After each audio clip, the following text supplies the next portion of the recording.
Hey guys, do subscribe our YouTube channel and press the bell button to never miss any update from Radio Udan.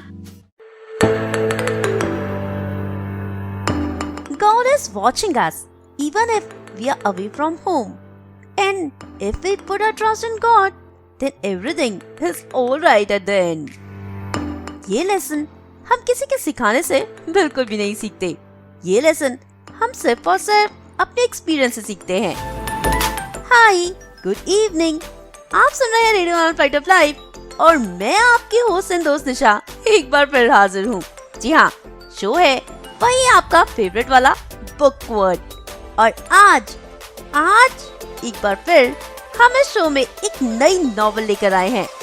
एक ऐसी novel जो बहुत ज्यादा romantic है, बहुत ज्यादा इंटरेस्टिंग है, बहुत इमोशनल भी है और ऐसी लव स्टोरी जैसी आज तक किसी ने सुनी है ना कोई सुनेगा.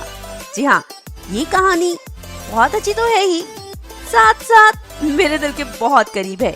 I just love this story. ये ऐसी कहानी है जिसमें बहुत जगह पर आप हंसेंगे, पर लास्ट में ये कहानी आपको सिर्फ और सिर्फ आंसू देकर जरूर जाएगी. जी हाँ, बहुत ही इमोशनल स्टोरी है ये. वो नॉवेल जिससे मैंने अपना ये शो शुरू किया था, पर उस टाइम मैं इस नॉवेल के साथ जस्टिफिकेशन नहीं कर पाई. इसलिए मुझे लगा कि मुझे एक बार फिर इस नॉवेल को अच्छे से आपके सामने प्रेजेंट करना चाहिए. ये कहानी ऐसी कहानी है जो हर किसी को जरूर सुननी चाहिए. बहुत इमोशनल, बहुत ही टची नॉवेल. जी हाँ, बातें बहुत हो गई, अब नॉवेल का नाम बता दूं? बिल्कुल बता देती हूँ. नॉवेल का नाम है A Walk to Remember by Nicholas Sparks. Nicholas Sparks के बारे में शायद आपने सुना ही होगा, जो कि बहुत ही रोमांटिक कहानियां लिखते हैं. इनकी नॉवेल्स बहुत ज्यादा टची होती हैं और उसमें से सबसे टची वाली नॉवेल मैं आपके लिए लेकर आ गई हूँ. ये कहानी वो कहानी है जिसे आप सुन नहीं सकते. जी हाँ, सिर्फ सुन नहीं सकते, आपको इस कहानी को जीना ही पड़ेगा. ये कहानी जो कि 17 साल के लैंडन कार्टर की कहानी है. आज उसकी उम्र 57 इयर्स हो चुकी है, पर अगर आप आज भी उससे पूछते कि अपनी कहानी सुनाओ, तो उसके लिए इस कहानी को 2-3 लाइनों में सुना पाना या फिर बहुत छोटे में सुना पाना पॉसिबल नहीं होता. ये कहानी इस तरह से सुनने की कहानी नहीं है. ये कहानी सिर्फ और सिर्फ महसूस करने की कहानी है. ये कहानी वो कहानी है जिसमें आपको खो जाना होगा. आपको इस कहानी को जीना होगा, हर एक पल को महसूस करना होगा. So before I start this novel, just put your hand on your heart and be ready to listen to the most beautiful, most romantic novel I have ever read. So don't go anywhere. Stay here, be with me. I'll be right back after this short little break. Stay and keep listening. Radio Udan, Flight of Life.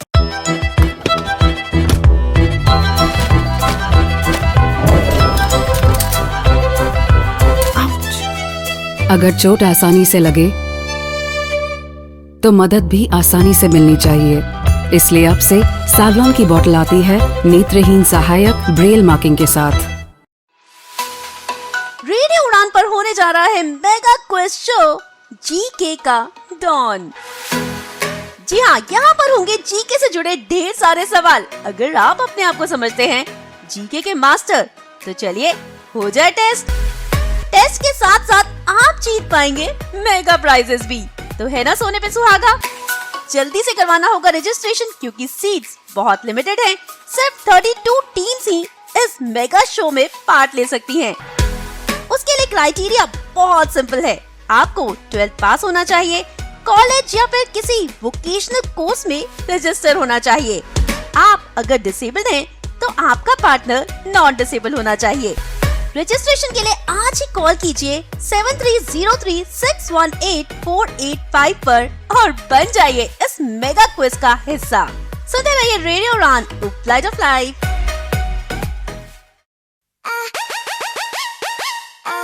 Radio Udan is an only radio station which provides factual information. I am inspired by Radio Udan, and what about you?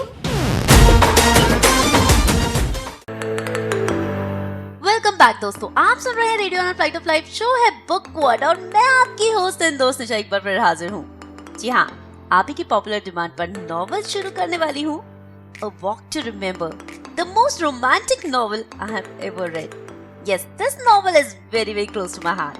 A Walk to Remember जो कहानी है Landon quarter की। Landon quarter जो कि आज 58 years का हो चुका है, पर वो साल जब वो 17 साल का था वो कभी भी नहीं भूल सकता। वो एक साल उसकी जिंदगी का जिसने उसकी जिंदगी को बिल्कुल बदल कर रख दिया था।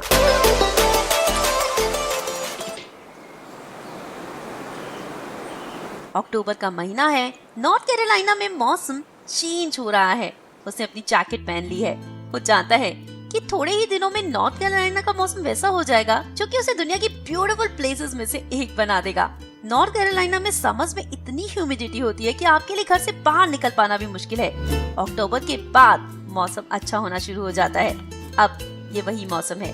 लैंडन कार्टर अपने घर से बाहर निकला, एक चर्च के बाहर खड़ा हो गया है। आंखें बंद कर ली हैं।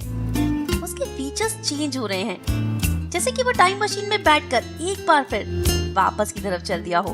उसके बाल ग्रे से ब्लैक हो रहे हैं, फेस पर से सारे रिंकल्स हट रहे हैं, हैंड्स और लेग्स अब काफी स्ट्रॉन्गर फील हो रहे हैं। आसपास सब कुछ बदल रहा है। चौड़ी रोड्स नैरो हो गई हैं, बड़े बड़े सबर्ब्स की जगह फार्म लैंड्स बन गए हैं। आज भी मेन हैट पहन रहे हैं और वुमेन ड्रेसेस पहन रही हैं। सब कुछ बदल गया है। लैंडन कार्टर ने आंखें खोली। वो जानता है कि वो कौन है। वो लैंडन कार्टर है और उसकी उम्र 17 साल है। वो फट में रहता है और अब सुनाने जा रहा है आपको अपनी कहानी। वो कहानी जिसमें बहुत सारी खुशियाँ भी हैं, बहुत सारे दुख भी हैं। हाँ, शुरू में आप खुश होंगे और लास्ट में आप रोएंगे। ये आपको वो वॉर्न भी कर रहा है। आप बाद में मत कहना कि आपको बताया नहीं था।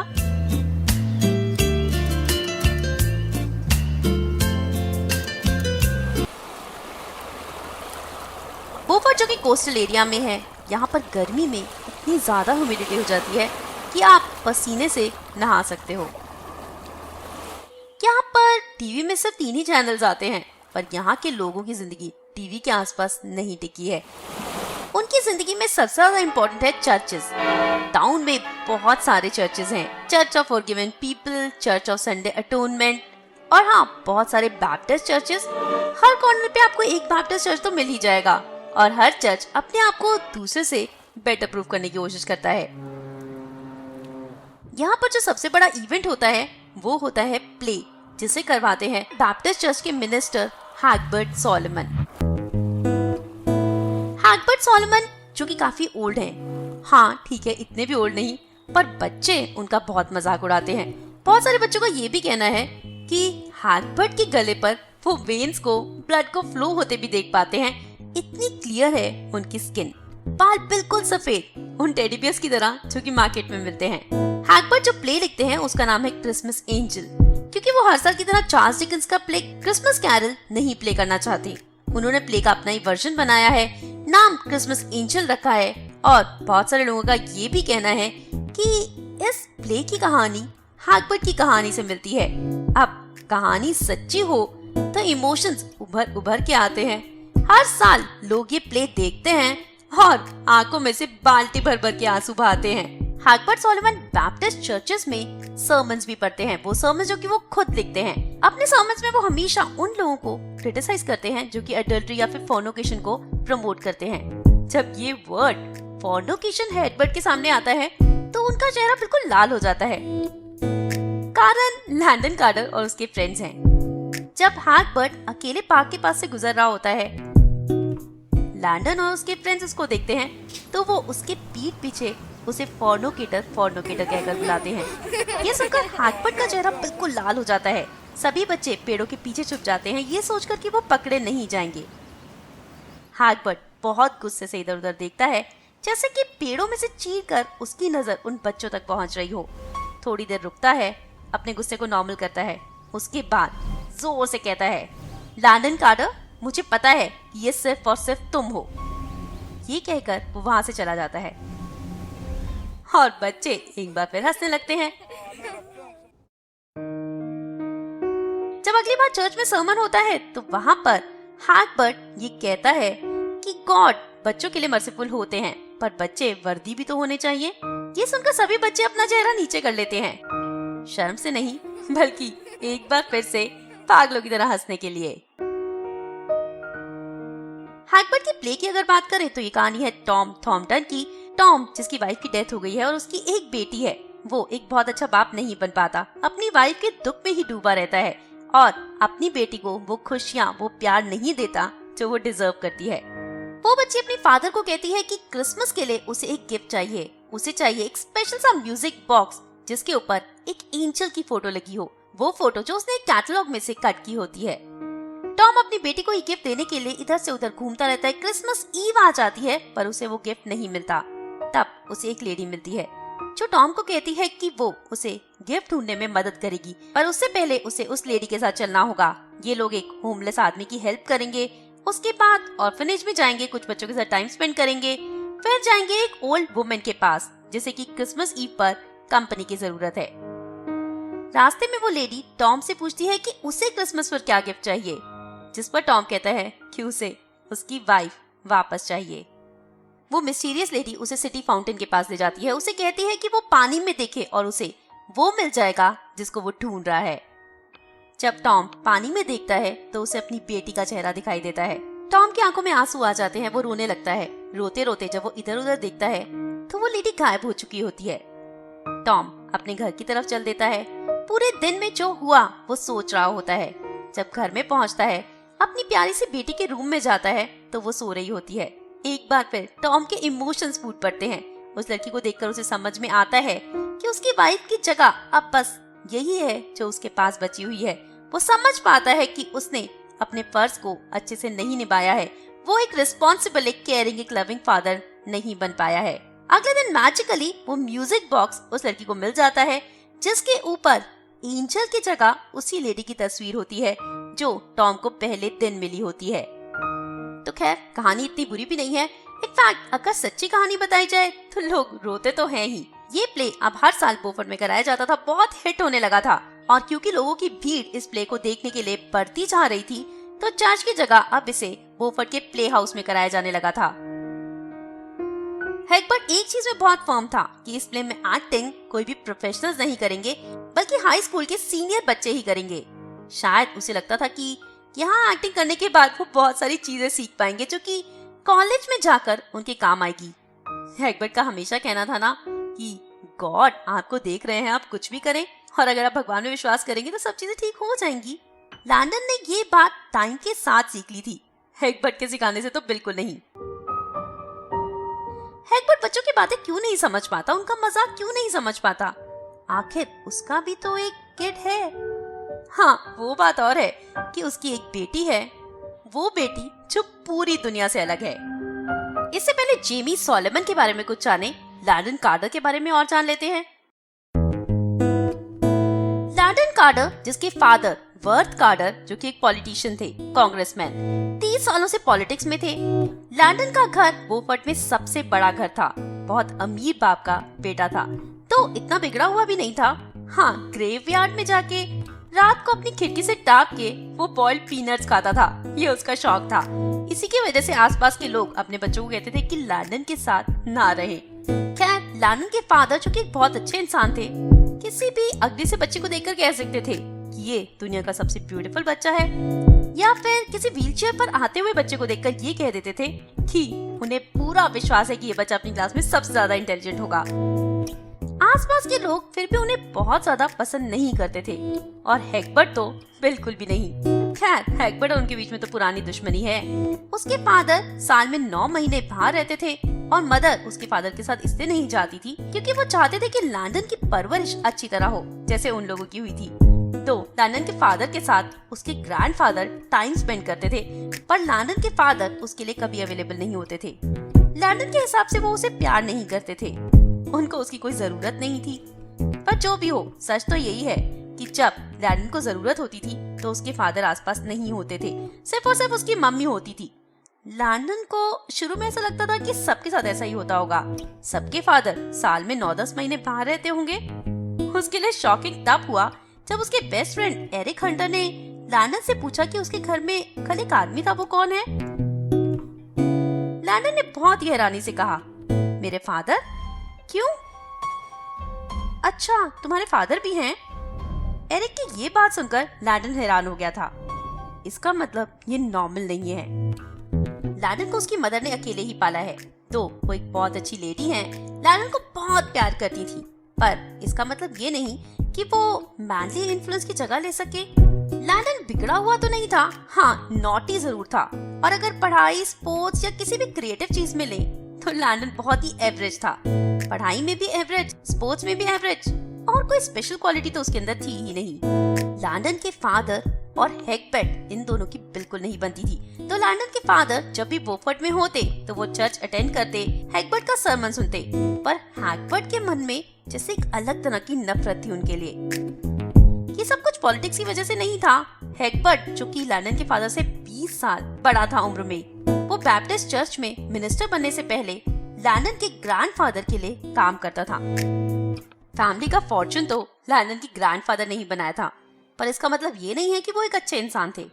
वो एक बहुत ही बुरे इंसान थे। वो गरीब किसानों का फायदा उठाते थे, लोगों को ब्याज पर पैसे देते थे और फिर इतना ब्याज लगा देते थे कि उन्हें अपनी जमीन, अपना घर तक बेचना पड़ जाए। वो लोगों की जमीन गिरवी रखवा लेते थे और जो पैसा देते थे उसका ब्याज दिन पर दिन बढ़ाते जाते थे, और आखिरकार वो जमीन, वो प्रॉपर्टी जो लोग उनके पास रखवाते थे वो उनकी हो जाती थी। 1000 रुपए अगर किसी को ब्याज पर दिए तो उसके बदले 10,000 ब्याज के रुपए लेने के बाद भी वो 1000 रुपए उनके एज इट इज रह जाते थे, और वो आदमी जिंदगी भर उनका गुलाम बना रहता था। वो लोग जो पैसे नहीं दे पाते थे वो लैंडन के ग्रैंडफादर के अंडर ही काम करने लग जाते थे, और उम्र भर घिसते रहते थे, वही काम करते रहते थे, टॉर्चर सहते रहते थे। बहुत ही जालिम टाइप के इंसान थे वो। हैगबर्ट ने जब लैंडन के ग्रैंडफादर की असलियत जान ली तो उन्होंने वहाँ पर काम करना छोड़ दिया और बैप्टिस्ट चर्च में जाकर मिनिस्टर बन गए, वही चर्च जो ये लोग आज भी अटेंड करते हैं। ऐसे आदमी को तो बहुत ही बुरी मौत मिलनी चाहिए। कहते हैं ना, कर्मों की सजा इसी जन्म में मिल जाती है, पर ऐसा एक्चुअल में नहीं होता, क्योंकि लैंडन के ग्रैंडफादर की जब डेथ हुई तो वो अपनी मिस्ट्रेस के साथ यार्ड में थे, मस्ती कर रहे थे, ऐश उड़ा रहे थे। अपनी दोनों वाइफ से लंबी उम्र थी, अच्छा खासा बेटा था, सब कुछ अच्छा था। उनकी लाइफ में कोई प्रॉब्लम तो कभी हुई नहीं। क्या स्कूल में टीचर्स को ये नहीं पढ़ाना चाहिए? हैगबर्ट की शादी 43 साल की उम्र में हुई, और जब उसकी बेटी हुई तब उसकी उम्र 55 साल थी। उनकी वाइफ, जो कि बहुत ही स्लिम, बहुत ही कमजोर थी, 6 मिसकैरेजेस से होकर गुजरना पड़ा जब उन्होंने जेमी सॉलोमन को जन्म दिया, और इस जन्म के दौरान उनकी मृत्यु हो गई, और हैगबर्ट अपनी बेटी को अकेले ही पाल रहा था। और अब आप ये तो समझ ही गए होंगे कि हैगबर्ट की कहानी क्रिसमस एंजल की कहानी की तरह ही थी, तो लोग इस कहानी को हैगबर्ट की कहानी के साथ जोड़ ही लेते थे। और इस बार ये प्ले बहुत ही ज्यादा स्पेशल होने वाला था, क्योंकि एंजल का रोल प्ले करने वाली थी हैगबर्ट की डॉटर जेमी सॉलोमन। जेमी के लिए ऐसा था जैसे कि बहुत ही नेचुरल है, और वो अपने आप को बहुत लकी भी मानती थी कि उसके हैगबर्ट जैसे फादर हैं। ये सुनकर लैंडन और उसके फ्रेंड्स हैरान हो जाते थे, आखिर ये कौन से प्लेनेट से आई है?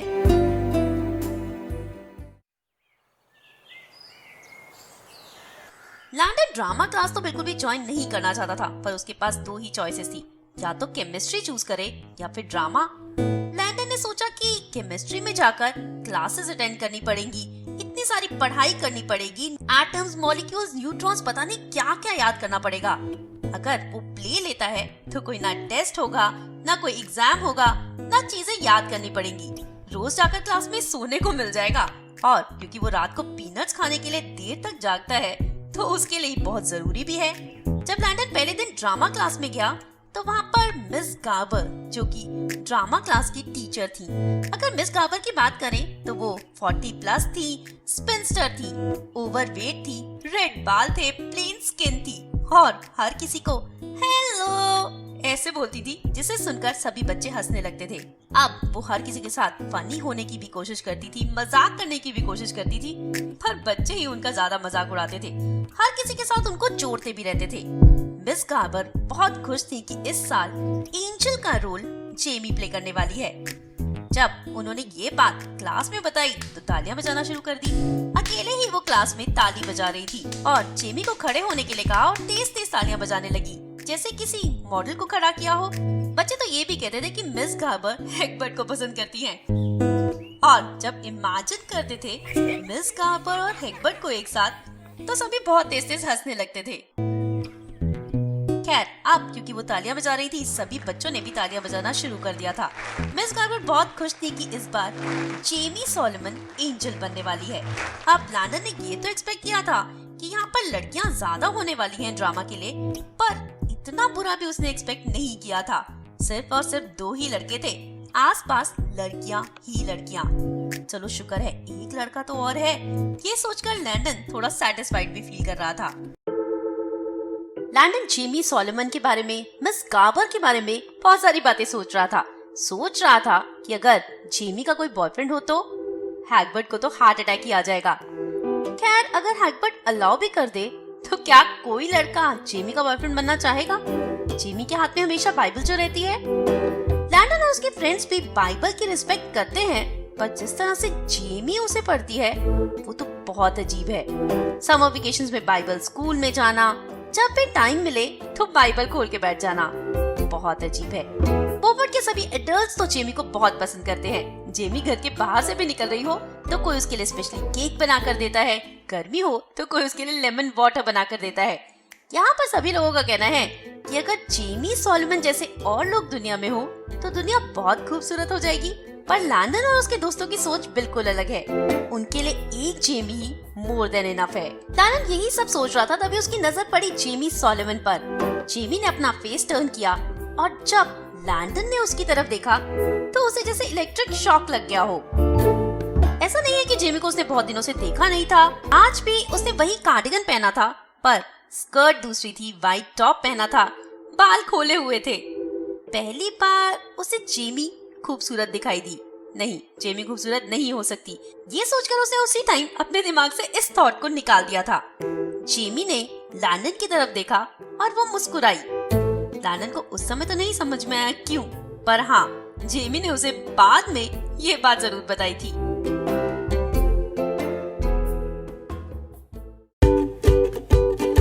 अभी एक्चुअल कहानी शुरू नहीं हुई है, ये तो सिर्फ कहानी की एक शुरुआत है, इंट्रोडक्शन है, ट्रेलर है। जी हाँ, अब आप समझ गए हैं कि लैंडन कार्टर क्या चीज है और जेमी सॉलोमन क्या चीज है। खैर, लैंडन के फादर चाहते हैं कि लैंडन किसी अच्छे से कॉलेज में एडमिशन ले, ऑक्सफोर्ड या फिर हार्वर्ड में। और जो लैंडन का स्कोर है उससे उसे किसी भी अच्छे कॉलेज में एडमिशन मिलना मुश्किल ही नहीं, नामुमकिन है। लैंडन के फादर चाहते हैं कि वो आने वाली स्टूडेंट बॉडी इलेक्शन में खड़ा हो जाए।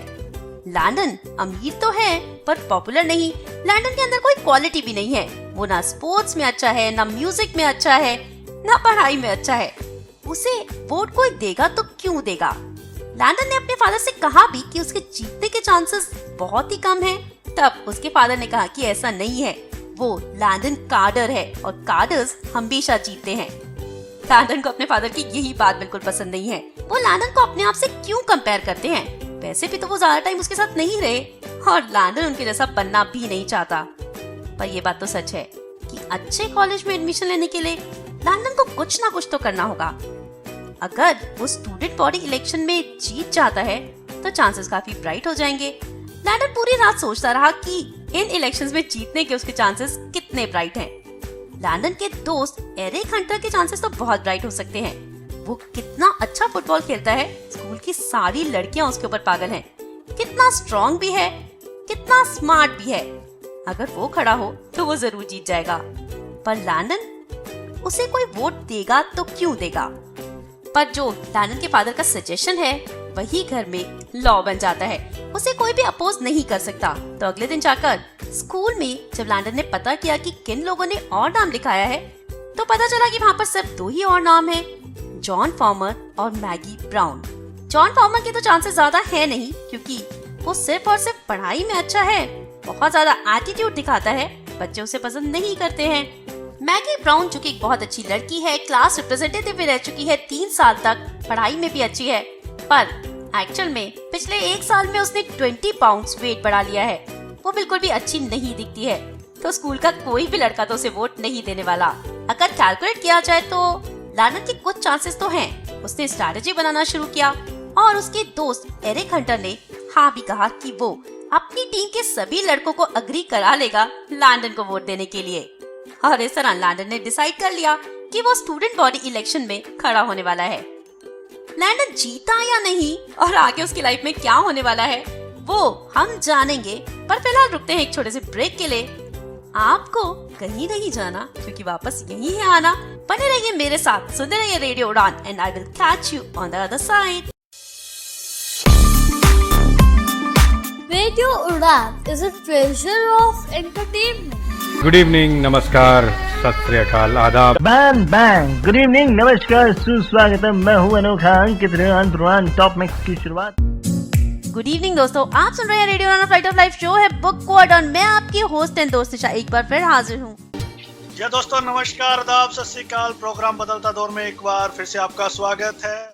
नमस्कार दोस्तों, मैं हूँ ज्योति मलिक और कमेंट्री कलर्स में आप सभी का स्वागत है। आगे आपका हरदी लजीज, नाम है मंचले मनीष।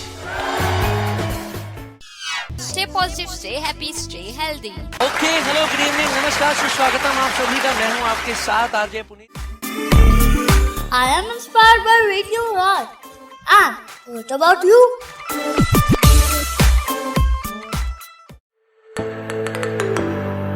वेलकम बैक दोस्तों, आप सुन रहे हैं रेडियो उड़ान फ्लाइट ऑफ लाइफ शो है बुक वर्ड और नॉवेल चल रही है अ वॉक टू रिमेम्बर।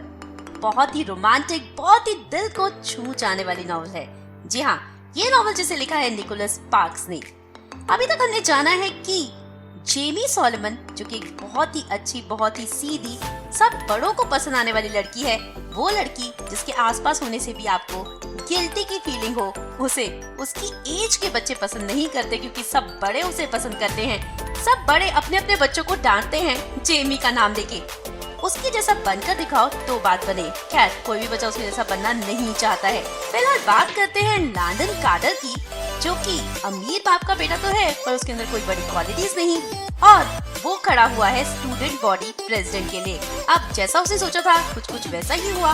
उसके दोस्त एरिक हंटर ने उसकी बहुत मदद की। अब छोटे शहर में छोटा स्कूल तो कम बच्चे, और जो बच्चा स्पोर्ट्स में अच्छा होता है वो सबसे ज्यादा पॉपुलर होता है। तो एरिक, जो कि बहुत पॉपुलर था, उसके कहने से स्कूल में सभी लोगों ने लैंडन कार्टर को वोट दिया और लैंडन भारी वोटों से जीत गया, बन गया स्टूडेंट बॉडी प्रेसिडेंट। इससे क्या क्या मुश्किलें आई ये तो आपको आने वाले समय में ही पता चलेगा, क्योंकि उस समय ऐसा नहीं होता था कि स्टूडेंट बॉडी प्रेसिडेंट के पास बहुत सारी पावर्स हों, बल्कि वो स्कूल की चीजें ही डिसाइड करता रहता था। किस प्रोग्राम में किस तरह की डेकोरेशन होगी, किस तरह का पेंट होगा, किस तरह के कर्टन्स होंगे।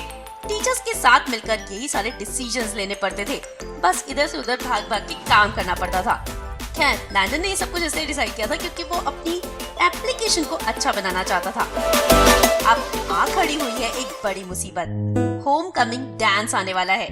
लैंडन की सिर्फ आज तक एक ही गर्लफ्रेंड बनी थी, एंजेला क्लार्क, जिसने थोड़े ही दिनों के बाद किसी और लड़के के लिए लैंडन को डंप कर दिया था। उसके बाद लैंडन की कभी कोई गर्लफ्रेंड बनी ही नहीं।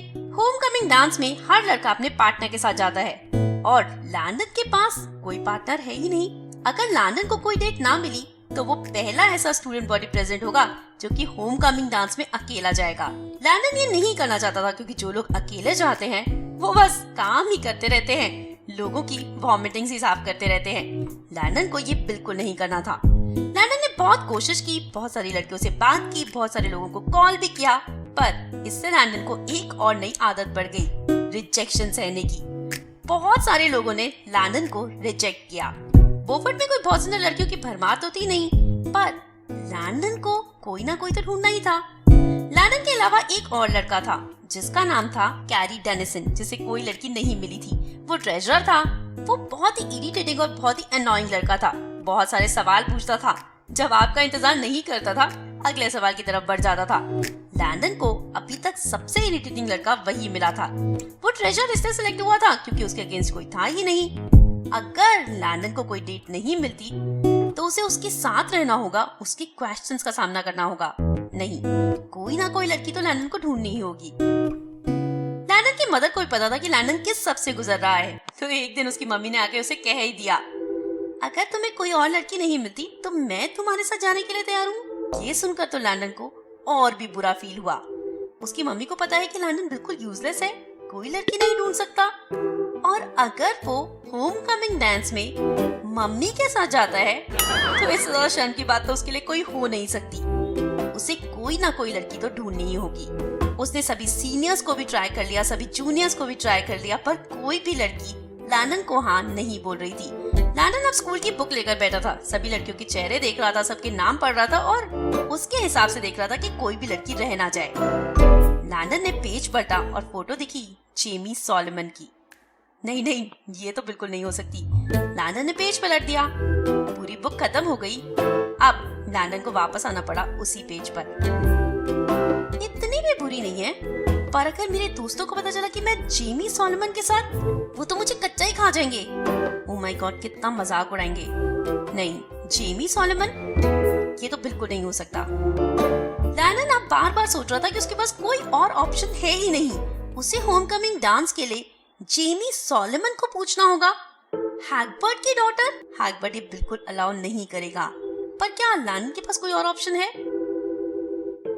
तभी लैंडन के दिमाग में आई एक थॉट जिससे लैंडन काफी घबरा गया। हो सकता है कैरी डेनिसन भी जेमी को पूछने के बारे में सोच रहा हो। अगर कैरी पहले पहुंच गया तो जेमी, वो तो बिल्कुल सेंट है, किसी को ना करेगी नहीं। कैरी में उसे एक अच्छा इंसान दिख जाएगा और वो उसके साथ होमकमिंग डांस पर जाने को तैयार हो जाएगी। अगर जेमी मेरे साथ नहीं गई तो ओह माय गॉड, जेमी मुझे ना भी बोल सकती है। अब लैंडन के लिए वो रात गुजारना बहुत मुश्किल हो गया था। उसने डिसाइड कर लिया था कि अगले दिन सबसे पहले वो जेमी सॉलोमन से पूछ लेगा।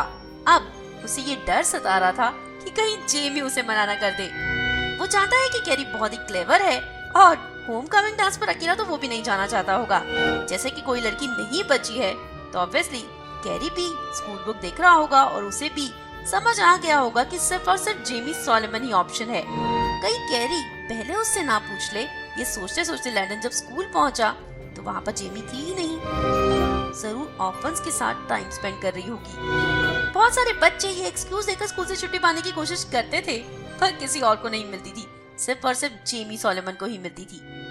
ओह माय गॉड, पूरा दिन स्कूल में टाइम बिताना अब लैंडन के लिए और भी मुश्किल हो रहा था। क्लासेस के बीच में एरिक हंटर ने आकर लैंडन से पूछा, मिली कोई डेट? एरिक को पता है कि लैंडन को कोई डेट नहीं मिली होगी, पर दोस्त है ना, फर्ज तो निभाएगा। अभी तो कोई नहीं मिली, मैं उस पर काम कर रहा हूँ, लैंडन ने कहा। लैंडन बीच बीच में कैरी की तरफ देख रहा था, जैसे कि वो भी तैयारी कर रहा हो स्कूल के बाद जेमी के घर जाने की। लैंडन ने सोच लिया था स्कूल की बेल बजते ही वो यहाँ से भाग निकलेगा, और यही किया। बेल बजते ही वो पूरी स्पीड से भाग रहा था। बीच में उसे कैरी की जोर की हंसी भी सुनाई दे रही थी, जैसे वो उसका मजाक उड़ा रहा हो। लैंडन ने पीछे मुड़कर देखा तो कोई भी नहीं दिखा।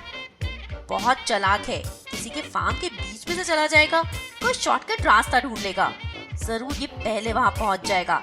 ये सोचकर लैंडन बिना सांस लिए भागे जा रहा था। पैर में क्रैम्प पड़ गया, लैंडन को रुकना पड़ा, पैर को हाथ से मसला और एक बार फिर भागना शुरू कर दिया। जेमी के घर पर पहुंचा, एक लंबी सांस ली, थोड़ा रुका और जेमी का दरवाजा खटकाया। अभी भी लैंडन के दिमाग में थॉट यही थी कि दरवाजा कैरी खोल सकता है और बोलेगा, sorry dude, you are late. पर ऐसा नहीं हुआ। दरवाजा खोला जेमी सॉलोमन ने। अगर जेमी सॉलोमन थोड़ी कोशिश करे तो वो अच्छी भी दिख सकती है, बहुत क्यूट भी दिख सकती है। अभी उसने जीन्स पहनी है, रेड टॉप पहना है, बालों का बन बनाया है, पर एक्चुअल में अच्छी लग रही है वो। Landon, what a surprise! Jamie ने खुश होते हुए कहा। खैर, वो तो हर किसी को देखकर ही खुश होती है, इंक्लूडिंग लैंडन कार्टर। ऐसा लगता है कि तुम एक्सरसाइज करके आए हो। नहीं, ऐसा कुछ नहीं है, लैंडन ने कहा, पर तुम्हें स्वेटिंग तो बहुत ज्यादा हो रही है। जेमी की ये बात सुनकर लैंडन ने कहा कि उसे हमेशा ही ज्यादा स्वेटिंग होती है। अच्छा, तो तुम्हें डॉक्टर के पास जाना चाहिए, जेमी ने कहा। नहीं, मैं ठीक हूँ। एनीवेज, जो भी हो, मैं तुम्हारे लिए गॉड से प्रे करूंगी। जेमी हमेशा किसी न किसी के लिए गॉड से प्रे तो करती रहती है। अब लैंडन ने भी लगता है वो क्लब ज्वाइन कर लिया है। मैं तुम्हें अंदर बुलाती, बट मेरे डैड घर पर नहीं है। उन्होंने कहा है कि जब वो घर पर ना हो तो मैं बॉयज को अंदर ना बुलाऊं। जेमी की ये बात सुनकर लैंडन ने कहा, नहीं, इट्स ओके, हम बाहर बैठ सकते हैं। जब तक तुम यहाँ बैठो, क्या मैं तुम्हारे लिए लेमनेड ले आऊं? मैंने अभी अभी बनाया है। हाँ ठीक है, ले आओ। लैंडन बाहर बैठ गया और जेमी अंदर से उसके लिए लेमनेड लेने चली गई। दरवाजा खुला था तो लैंडन देख रहा था जेमी के घर को। बहुत ही सिंपल घर था पर बहुत ही साफ सुथरा। एक कोने पे पियानो रखा हुआ था, एक कोने पे टेबल पर बाइबल खुली हुई थी। जेमी अभी भी बाइबल ही पढ़ रही थी। जेमी लेमनेड के 2 ग्लास लेकर बाहर आ गई। जेमी की नेबर बाहर खड़ी थी, उसने जेमी की तरफ देखकर वेव किया। जेमी ने भी स्माइल किया। अब लैंडन जेमी को इनवाइट करने के लिए तो आया था होमकमिंग डांस के लिए, पर वो नहीं चाहता था कि कोई भी उसे जेमी के साथ दिखे, इसलिए उसने अपनी चेयर थोड़ी घुमा ली कि उनको लैंडन की शक्ल ना दिखाई दे। तुम क्या कर रहे हो लैंडन? तुम धूप की तरफ जा रहे हो? जेमी ने कहा। हाँ, मुझे धूप पसंद है, लैंडन ने कहा। तुम्हारी मर्जी। तुम आज ऑर्फनेज गई थी? लैंडन ने पूछा। नहीं, मैं अपने पापा के साथ डॉक्टर अंकल के पास गई थी। जेमी की ये बात सुनकर लैंडन ने कहा, आई होप तुम्हारे फादर ठीक हैं? हाँ हाँ, वो बिल्कुल हेल्दी हैं, जेमी ने कहा। अब दोनों के बीच में एक ऑकवर्ड सी साइलेंस हो गई थी। लैंडन बात शुरू करे तो कैसे? मौसम कितना अच्छा है ना, और गर्म भी, लैंडन ने कहा। गर्म इसलिए क्योंकि तुम्हारी चेयर धूप में है, जेमी ने कहा। पर देख लो, आसमान में कोई भी बादल नहीं है। लैंडन की ये बात सुनकर जेमी चुप हो गई। इंतजार कर रही थी वो बात सुनने का जो लैंडन यहाँ पर उसे करने आया है। लैंडन के लिए बात शुरू करना बहुत मुश्किल हो रहा था। तब जेमी ने ही लैंडन से पूछा, आई एम श्योर तुम यहाँ वेदर की बात करने तो नहीं आए होगे? नहीं, लैंडन ने कहा। तो फिर क्या बात करने आए हो? लैंडन सोच रहा था कि अब तो बोलना ही पड़ेगा। तुम होमकमिंग डांस में कभी गई हो? लैंडन की ये बात सुनकर जेमी मुस्कुरा दी। नहीं, कभी नहीं गई। अगर मौका मिले तो जाओगी? सोचना पड़ेगा, शायद डैड से पूछना पड़ेगा अगर वो अलाउ करें तो। वैसे मैं आज तक कभी होमकमिंग डांस में गई नहीं हूँ। बहुत मजा आता है। इतना भी नहीं, पर हाँ, मजा तो आता है, लैंडन ने कहा। सोच सकती हूँ अगर अपॉर्चुनिटी मिले तो। थोड़ी देर चुप होने के बाद लैंडन ने जेमी से वो बात कही जो कहने के बारे में वो 2-3 दिन पहले तो सोच भी नहीं सकता था। तुम मेरे साथ होमकमिंग डांस में चलोगी? जितनी मुश्किल से लैंडन ने ये बात कही थी, उतना ही मुश्किल शायद जेमी के लिए भी था इस बात को डाइजेस्ट करना। जेमी को जैसे शॉक लग गया। उसे एक्सपेक्टेड नहीं था कि लैंडन उससे होमकमिंग डांस में जाने के लिए पूछेगा। जेमी ने जवाब नहीं दिया, मुंह पीछे की तरफ घुमा लिया। अब लैंडन वो सारी बातें सोच रहा था, कैसे वो जेमी को टीज करता था, कैसे वो उसके फादर को फोर्निकेटर कहकर भाग जाता था। आज वो उन सारी बातों पे पछता रहा था। काश उसने ये सब कुछ ना किया होता। थोड़ी देर की चुप्पी के बाद जेमी ने लैंडन की तरफ देखकर कहा, आई विल लव टू, पर एक शर्त है मेरी। लैंडन सोचने लगा कि शर्त कहीं वियर्ड ना हो। खैर, उसने पूछा कि शर्त है क्या? तुम्हें प्रॉमिस करना होगा that you will not fall in love with me। Landon जोर से हंस पड़ा। जेमी भी हंस रही थी। लैंडन इस बात को भी एक्सेप्ट करता है कि कभी कभी उसने देखा है कि जेमी का सेंस ऑफ ह्यूमर बहुत अच्छा है। चलो, लैंडन की एक प्रॉब्लम तो सॉल्व हुई। अब उसे होमकमिंग डांस में अकेले नहीं जाना पड़ेगा। पर यहाँ से उसकी और ढेर सारी प्रॉब्लम्स भी शुरू हो गई। हैगबर्ट इस सिचुएशन पर क्या कहेगा? क्या हैगबर्ट अलाउ करेगा जेमी को उसके साथ जाने के लिए? उसके फ्रेंड्स क्या कहेंगे? सब लोग कहीं जेमी और उसका इतना मजाक उड़ाए कि लैंडन ये सह ही ना पाए। और उससे भी बड़ी प्रॉब्लम कि जेमी होमकमिंग डांस में क्या पहन कर जाएगी? वही कपड़े जो वो रोज पहनती है। होमकमिंग डांस जो कि साल में एक बार होता है, सभी लड़कियां उसके लिए बहुत एक्साइटेड रहती हैं और नई नई ड्रेसेस खरीदती हैं। हैगबर्ट की जो इनकम है उसके हिसाब से जेमी नई ड्रेस तो नहीं खरीद पाएगी, पर एटलीस्ट कुछ बेटर ड्रेस तो पहन ले। लैंडन अब उससे पूछे तो पूछे कैसे? खैर, जेमी सॉलोमन के फादर ने हाँ कह दिया है। लैंडन तो बहुत बिजी है क्योंकि वो स्टूडेंट बॉडी प्रेसिडेंट है। सारी तैयारियां, सारे डिसीजंस, कौन से रंग की दीवारें, कौन से रंग का रिबन, कौन से रंग की लाइट्स, सब कुछ लैंडन को टीचर्स के साथ मिलकर डिसाइड करना है। पर इसी सब के बीच में जेमी ने एक बम भी फोड़ दिया है। जेमी ने लैंडन को बताया है कि उसके फादर जाने से पहले लैंडन से बात करना चाहते हैं। ओह माय गॉड, अब हेगबर्ट क्या कहना चाहता है ये सोचकर लैंडन काफी परेशान है। उसे टाइम तो नहीं मिल रहा, पर जो भी टाइम मिल रहा है उसमें वो यही सोचता जा रहा है कि वो हेगबर्ट से क्या कहेगा। हेगबर्ट ने अगर फॉर्निकेशन वाली बात कर ली तो लैंडन तो वहीं खड़े खड़े मर जाएगा। कैसे फेस करेगा हेगबर्ट को, कैसे बात करेगा? उसे जेमी ने कहा है कि डांस पर जाने से पहले आधा घंटा जल्दी वो उसके घर पहुंच जाए और उसके फादर से बात कर ले। खैर, अब करना तो पड़ेगा क्योंकि ऑप्शन तो है नहीं। लैंडन की मदर ने अलाउ किया है कार लेकर जाने के लिए। लैंडन अपना बेस्ट सूट पहनकर तैयार हो गया है और कार लेके पहुंच गया है जेमी सॉलोमन के घर।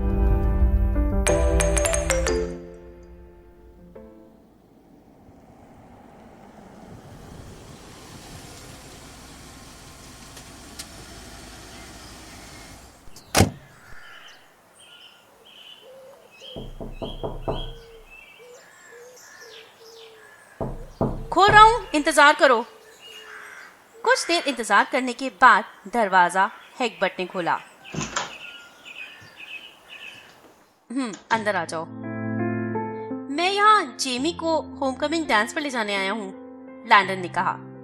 हाँ जानता हूँ, पर उससे पहले मैं तुमसे कुछ बात करना चाहता हूँ। आओ यहाँ बैठो। लैंडन घबराया हुआ था और जाकर बैठ गया।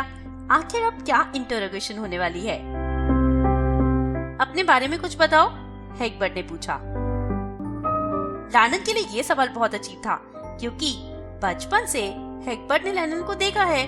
बचपन से वो यहीं पर बड़ा हुआ है और लैंडन की फैमिली के साथ भी तो उनका रिश्ता है। फिर ये सवाल। मैं स्टूडेंट बॉडी प्रेसिडेंट हूँ, शायद आपको जेमी ने बताया होगा। जानता हूँ। और कुछ? मैं नॉर्थ कैरोलिना यूनिवर्सिटी में जाना चाहता हूँ। फॉर्म्स भी मेरे पास आ गए हैं। और कुछ? लैंडन ने बहुत सोचकर कहा, नहीं और तो कुछ नहीं। क्या मैं तुमसे एक सवाल पूछ सकता हूँ? हेगबर्ट ने पूछा। यस सर, पूछिए। क्या तुम जेमी को वहाँ पर उसका मजाक उड़ाने के लिए लेकर जा रहे हो? नहीं सर, ऐसा कुछ नहीं है, लैंडन ने झट से कहा, क्योंकि उसके ऐसे कोई प्लान तो थे भी नहीं। ये कोई प्रैंक तो नहीं? हेगबर्ट ने पूछा। नहीं सर, मैं आपको एश्योर करता हूँ ऐसा कुछ भी नहीं है। मेरे पास कोई पार्टनर नहीं था, इसलिए मैंने जेमी को पूछ लिया। इसके अलावा और कुछ भी नहीं सर। मैं जेमी का मजाक उड़ाना नहीं सर, ऐसा कुछ भी नहीं है। लैंडन काफी घबरा गया था क्योंकि उसके ऐसे कोई प्लान्स तो थे भी नहीं। 15 मिनट तक हेगबर्ट लैंडन से सवाल पूछता रहा, जानने की कोशिश करता रहा कि आखिर क्यों उसने जेमी को होमकमिंग डांस पर जाने के लिए बुलाया है। तभी वहाँ जेमी आ पहुंची और दोनों ने जब जेमी की तरफ देखा, जेमी ने ब्लू कलर की स्कर्ट और व्हाइट टॉप पहना था जो लैंडन ने पहले कभी नहीं देखा था। बहुत अच्छी तो नहीं लग रही थी, हाँ पहले से बेटर लग रही थी, बट हाँ जो होमकमिंग डांस में लड़कियां तैयार होकर आने वाली हैं, उनका तो कहीं भी कोई मैच नहीं था। डैड ने तुम्हें बहुत परेशान तो नहीं किया? जेमी ने पूछा। नहीं नहीं, हम जस्ट बात कर रहे थे, लैंडन ने कहा। 11 बजे से पहले पहले जेमी को घर छोड़ना होगा तुम्हें, हेगबर्ट ने लैंडन से कहा। हाँ सर, मैं 11 बजे से पहले छोड़ दूंगा। तभी जेमी ने लैंडन से कहा कि अब उन्हें जाना चाहिए। तब ये दोनों खड़े हुए बाहर आकर लैंडन की कार में बैठ गए। मेरे डैड तुम्हें ज्यादा पसंद नहीं करते, लैंडन ने सर हिला दिया। तुम्हारी फैमिली को भी नहीं? लैंडन ने एक बार फिर से सर हिला दिया। उनके कोई अच्छे विचार नहीं है तुम्हारे बारे में। मुझे समझ में आ रहा है, लैंडन ने कहा। पर जानते हो मैं क्या सोचती हूँ? अभी तक लैंडन काफी डिप्रेस हो गया था जेमी की बातें सुनकर, तो उसने कहा कि नहीं, वो नहीं जानता कि जेमी क्या सोचती है। मुझे लगता है कि हर कुछ लॉर्ड्स प्लान होता है, सब कुछ लॉर्ड ने पहले से ही डिसाइड किया होता है। क्यों, क्या तुम ऐसा नहीं सोचते? लैंडन सोच रहा था कि अब ये इवनिंग कितनी वर्स होने वाली है।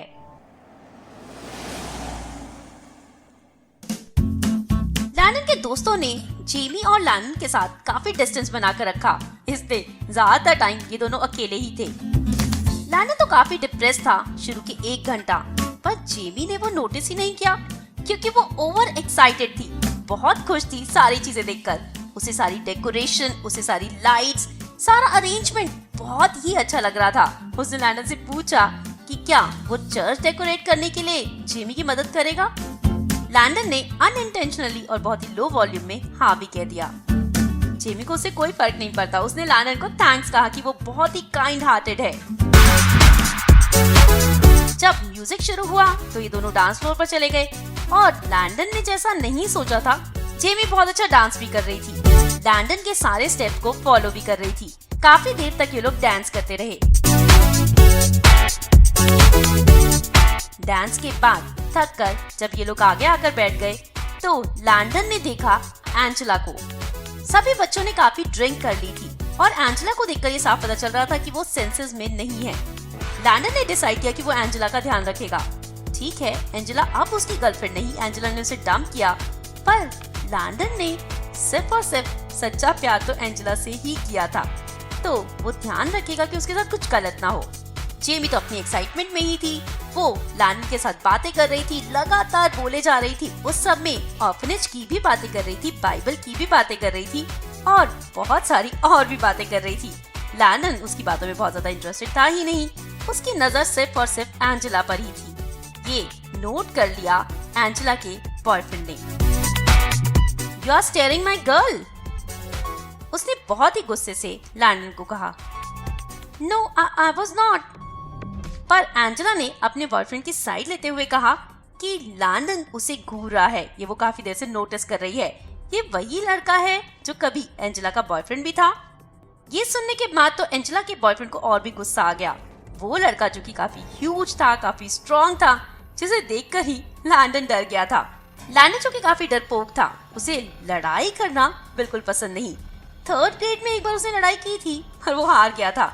उसके बाद वो पंगा नहीं लेता, और वैसे भी अगर उसका दोस्त एरिक हंटर उसके आसपास होता है तो उससे कोई और भी पंगा नहीं लेता। पर आज ना जाने एरिक अपनी गर्लफ्रेंड शेरिन के साथ कहां पर चला गया है। एंजेला के बॉयफ्रेंड को काफी गुस्सा आ रहा था और वो लैंडन को पंच ही करने वाला था कि सिचुएशन संभाल ली जेमी ने। क्या मैं तुम्हें जानती हूँ?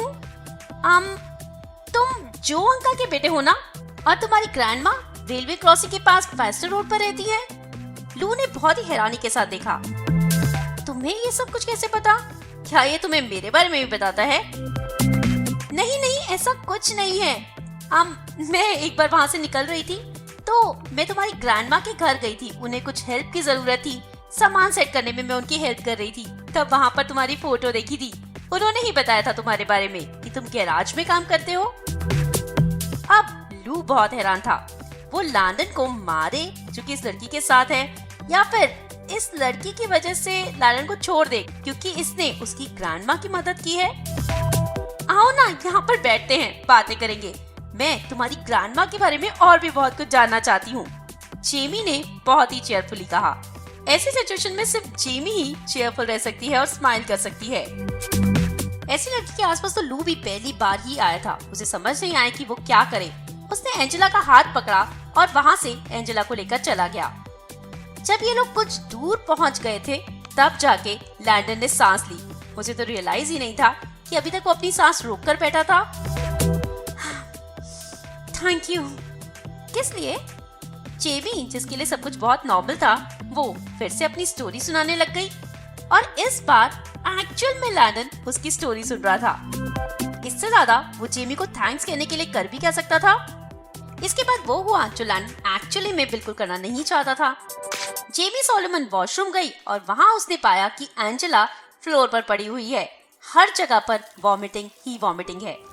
अगर टीचर्स को ऐसा पता चले तो एंजेला को सस्पेंड कर दिया जाएगा। उस टाइम में ड्रिंक करना, इसके लिए स्कूल वाले काफी कड़ी सजा देते थे और एंजेला जो कि अंडर एज्ड भी है, अगर टीचर्स ने देख लिया तो उसके साथ होने वाला तो बहुत बुरा था। हेगबर्ट के हिसाब से ड्रिंक करना एक बहुत बड़ा क्राइम है और जेमी के हिसाब से भी ऐसा ही होना चाहिए, बट दूसरों को हेल्प करने की उसकी आदत वो ओवर पावर कर गई। उसने लैंडन को बुलाया और इन दोनों ने मिलकर पूरा बाथरूम धोया। आखिर अपना बेस्ट सूट पहनकर लैंडन प्यूक ही धो रहा था और उसकी डेट वो भी साथ में वही कर रही थी। एरिक को इन लोगों ने गेट पर खड़ा किया कि टीचर्स अंदर ना आ पाए और तब तक ये लोग सारा कुछ क्लीन कर दे। चाहता तो था लैंडन कि जो एंजेला ने उसके साथ किया उसके लिए उसे सजा मिलनी चाहिए, पर जेमी बिल्कुल एडमेंट थी कि एंजेला को कुछ ना हो, ये लोग उसे सेफली घर पहुंचा दें। सारा बाथरूम साफ करने के बाद इन दोनों ने एंजेला को लिया, पीछे के दरवाजे से अपनी कार में लोड किया और कार में बिठाते ही एंजेला ने एक बार फिर प्यूक कर दिया। पूरी कार में इतनी गंदी स्मेल हो चुकी थी, इन लोगों ने कार की खिड़कियां खोल ली ताकि कुछ स्मेल बाहर चली जाए। एंजेला के घर तक पहुंचना इनके लिए बहुत मुश्किल हो गया था। जब इन्होंने एंजेला के घर की बेल बजाई, उसकी मम्मी बाहर आई तो एंजेला की हालत देखकर वो बहुत ज्यादा एम्बैरेस थी और उसे लेकर सीधा अंदर चली गई। अभी तक 10:45 तो हो ही चुके थे, तो ये लोग सीधा पहुंच गए जेमी के घर। लैंडन को बहुत डर लग रहा था। हैगबर्ट को अगर ये सब कुछ पता चलेगा तो वो सबके लिए लैंडन को ही ब्लेम करेगा। जेमी जिसकी ड्रेस मेस्ड अप हो गई थी, हर जगह प्यूक लग चुका था, बहुत ज्यादा बुरी हालत में थी, पर मुस्कुरा रही थी। अपने घर के दरवाजे पर खड़ी होकर उसने अपने हाथ फोल्ड किए और मुस्कुराते हुए लैंडन की तरफ देखा। जो हुआ ये सब प्लीज अपने फादर को मत बताना, लैंडन ने कहा। नहीं बताऊंगी, जेमी ने मुस्कुराते हुए कहा। Thanks for taking me, it was a wonderful day. Puke में भरे हुए इतनी बुरी हालत में सारा बाथरूम साफ करके आने के बाद कोई लड़की क्या किसी लड़के को ऐसा कह सकती है? ये जेमी सॉलोमन ही है जो अपनी बातों से किसी को पागल कर दे। उसके बहुत दिनों बाद तक भी जेमी सॉलोमन और लैंडन कार्टर के बीच में कोई बात नहीं हुई। कभी कभी ये लोग ड्रामा क्लास में मिलते थे, पर ज्यादा कुछ बात नहीं होती थी। आज एरिक ने रात को लैंडन से पूछा, तुम्हारी डेट कैसी रही जेमी के साथ? ओके, लैंडन ने बहुत ही कैजुअली कहा। अच्छा, और तुमने उसे गुड नाइट किस नहीं किया? एरिक ने पूछा। लैंडन ने कहा। और वो क्यों? वो ऐसी लड़की नहीं है, ये बात तो सब जानते हैं, पर लैंडन जिस तरह से बोल रहा था ऐसे लग रहा था कि वो जेमी को डिफेंड करना चाहता है। उसने तुम्हारे साथ पूरा बाथरूम साफ करवाया, इतना कुछ किया, तो एक गुड नाइट किस तो बनती थी, एरिक ने कहा। नहीं यार, लैंडन ने चिढ़ते हुए कहा। तुमने ट्राई तो किया होगा, तभी तो तुम जेमी को डेट बनाकर ले गए थे, एरिक ने कहा। नहीं, वो तो मैंने मार्गरेट को इम्प्रेस करने के लिए कहा था, और वैसा ही हुआ। आजकल मार्गरेट जो मुझे लव नोट्स भेज रही है, लगता है मुझे सक्सेस मिल गई है, लैंडन ने एरिक को चिढ़ाते हुए कहा। अच्छा, तुम और मार्गरेट? एरिक ने उसके बाद बात बदल दी और वो अपने बाकी दोस्तों के साथ बातें करने लगा, और लैंडन उनकी बातों में ज्यादा इंटरेस्ट ले नहीं पा रहा था। सोच रहा था एरिक की बातें। क्या वो सच में जेमी सॉलोमन को लाइक करता है? अगर वो सच में जेमी सॉलोमन को लाइक करता तो वो उसके साथ बात करना चाहता। अगर वो सच में जेमी सॉलोमन को लाइक करता तो उसके साथ घर तक वॉक करके जाता। अगर वो सच में जेमी सॉलोमन को लाइक करता तो उसे कभी सीसल्स डाइनर लाना चाहता या उसके साथ बैठकर कोला पीना चाहता, पर वो ऐसा कुछ नहीं करना चाहता, and that is true.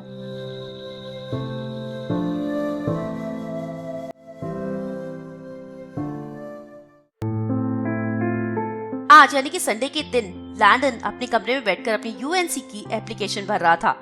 इस एप्लीकेशन के लिए उसे अपने पर्सनल डिटेल्स, अपने हाई स्कूल की हिस्ट्री, उसके अलावा 5 एस्से थे जो कि लिखने थे।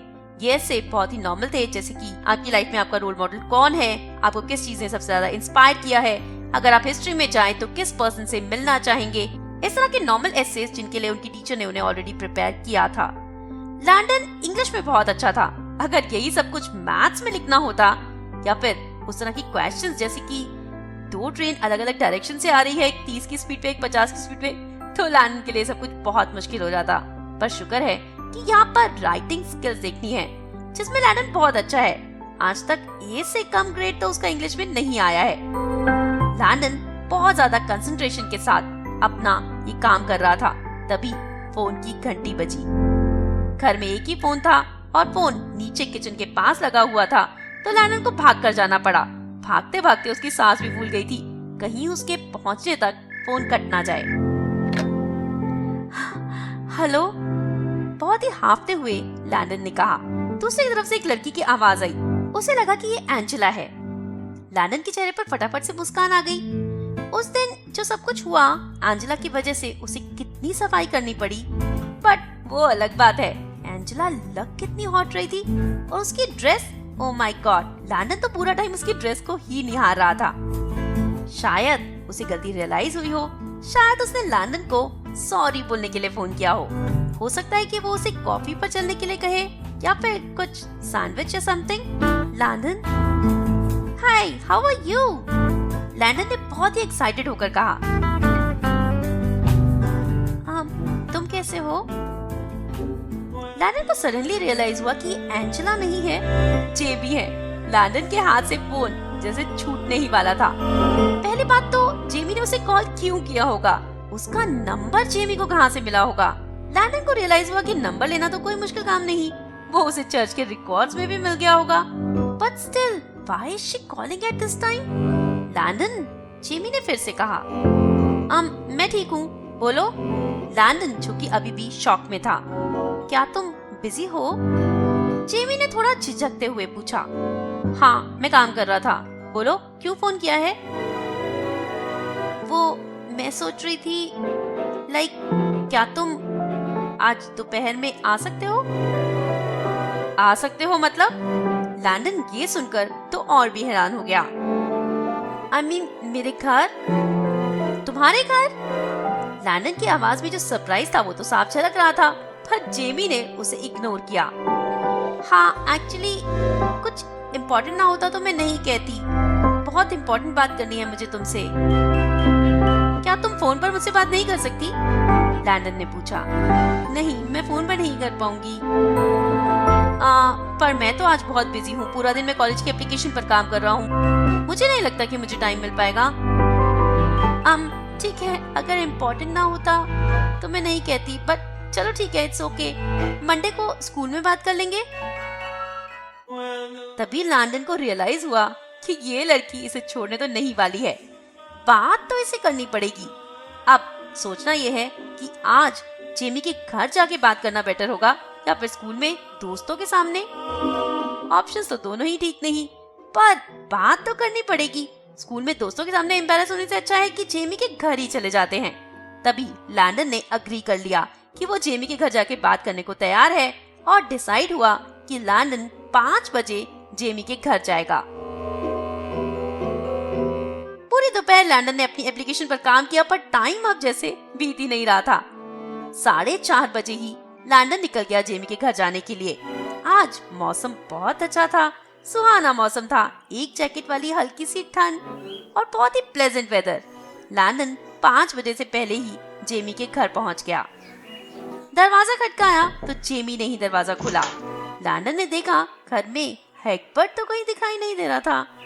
एक बार फिर जेमी और लैंडन जेमी के घर के बाहर रखी दोनों चेयर्स पर बैठ गए थे। लैंडन ने देखा आसपास आज कोई नहीं है, तो उसे अपनी चेयर घुमाने की भी जरूरत नहीं है। थैंक यू, तुम यहाँ पर आए। आई नो तुम बहुत बिजी हो, बट स्टिल तुमने अपने बिजी टाइम में से मेरे लिए टाइम निकाला। I am so thankful. तुमने मुझे बुलाया क्यों है? लैंडन चाहता था कि ये बात जितनी जल्दी हो सके उतनी जल्दी खत्म हो जाए। आई मीन, मुझे तुमसे कुछ फेवर चाहिए। फेवर? ये सुनकर लैंडन भी हैरान हो गया। जेमी और किसी से फेवर मांग रही है। लैंडन ने पहली बार देखा कि जेमी इतनी ज्यादा नर्वस दिखाई दे रही है। अपने हाथों को कभी जोड़ती, कभी अलग करती, जैसे कुछ बहुत मुश्किल हो रहा है उसके लिए कहना। लैंडन को लगा कि कहीं वो चर्च डेकोरेट करने के लिए उसकी हेल्प तो नहीं चाहती है। तभी कुछ मिनटों के बाद बहुत मुश्किल से जेमी बोल पाई, जिसके लिए उसने लैंडन को यहाँ बुलाया था।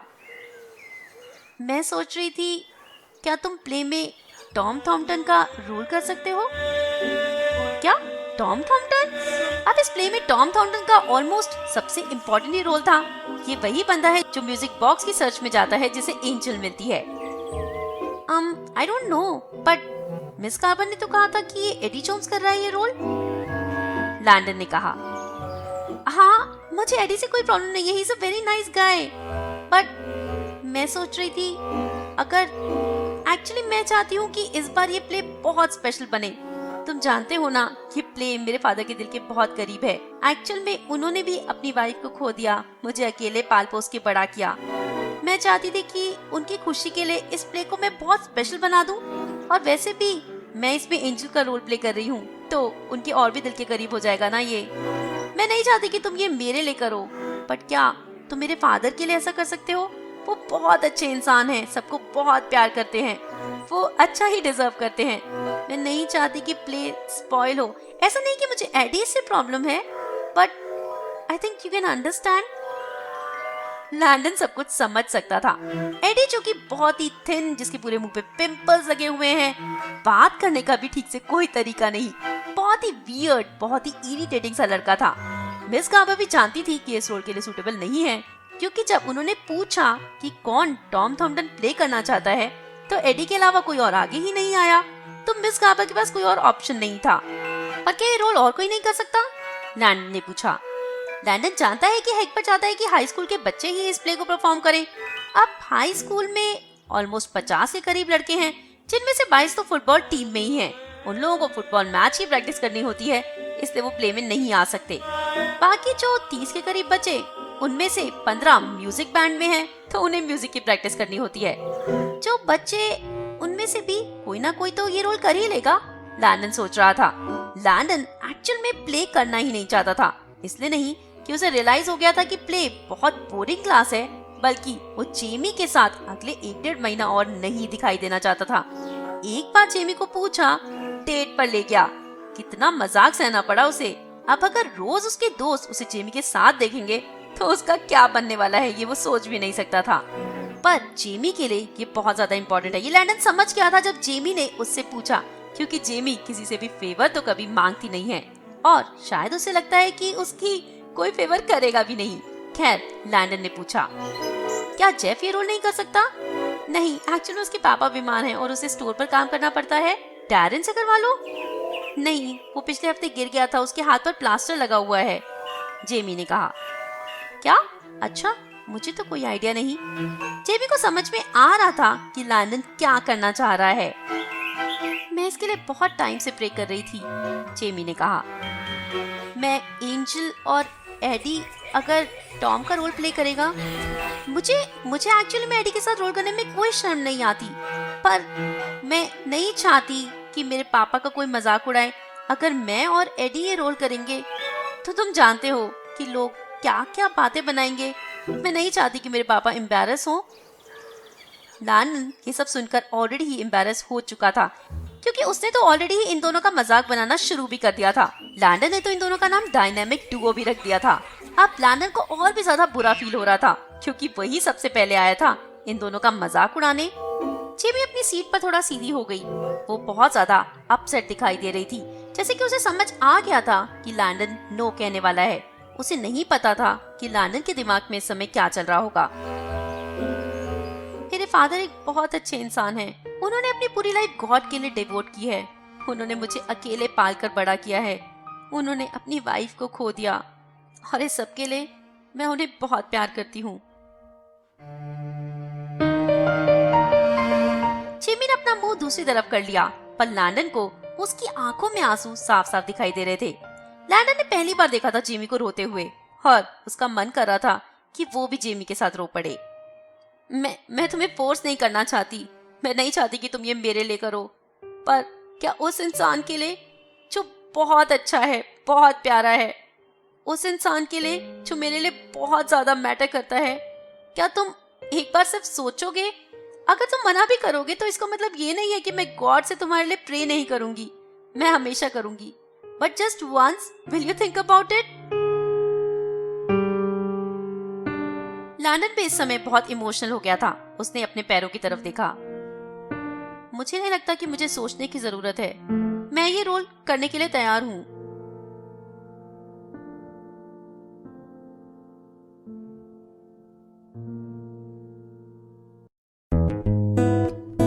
क्या उस सिचुएशन में लैंडन के पास कोई और चॉइस थी?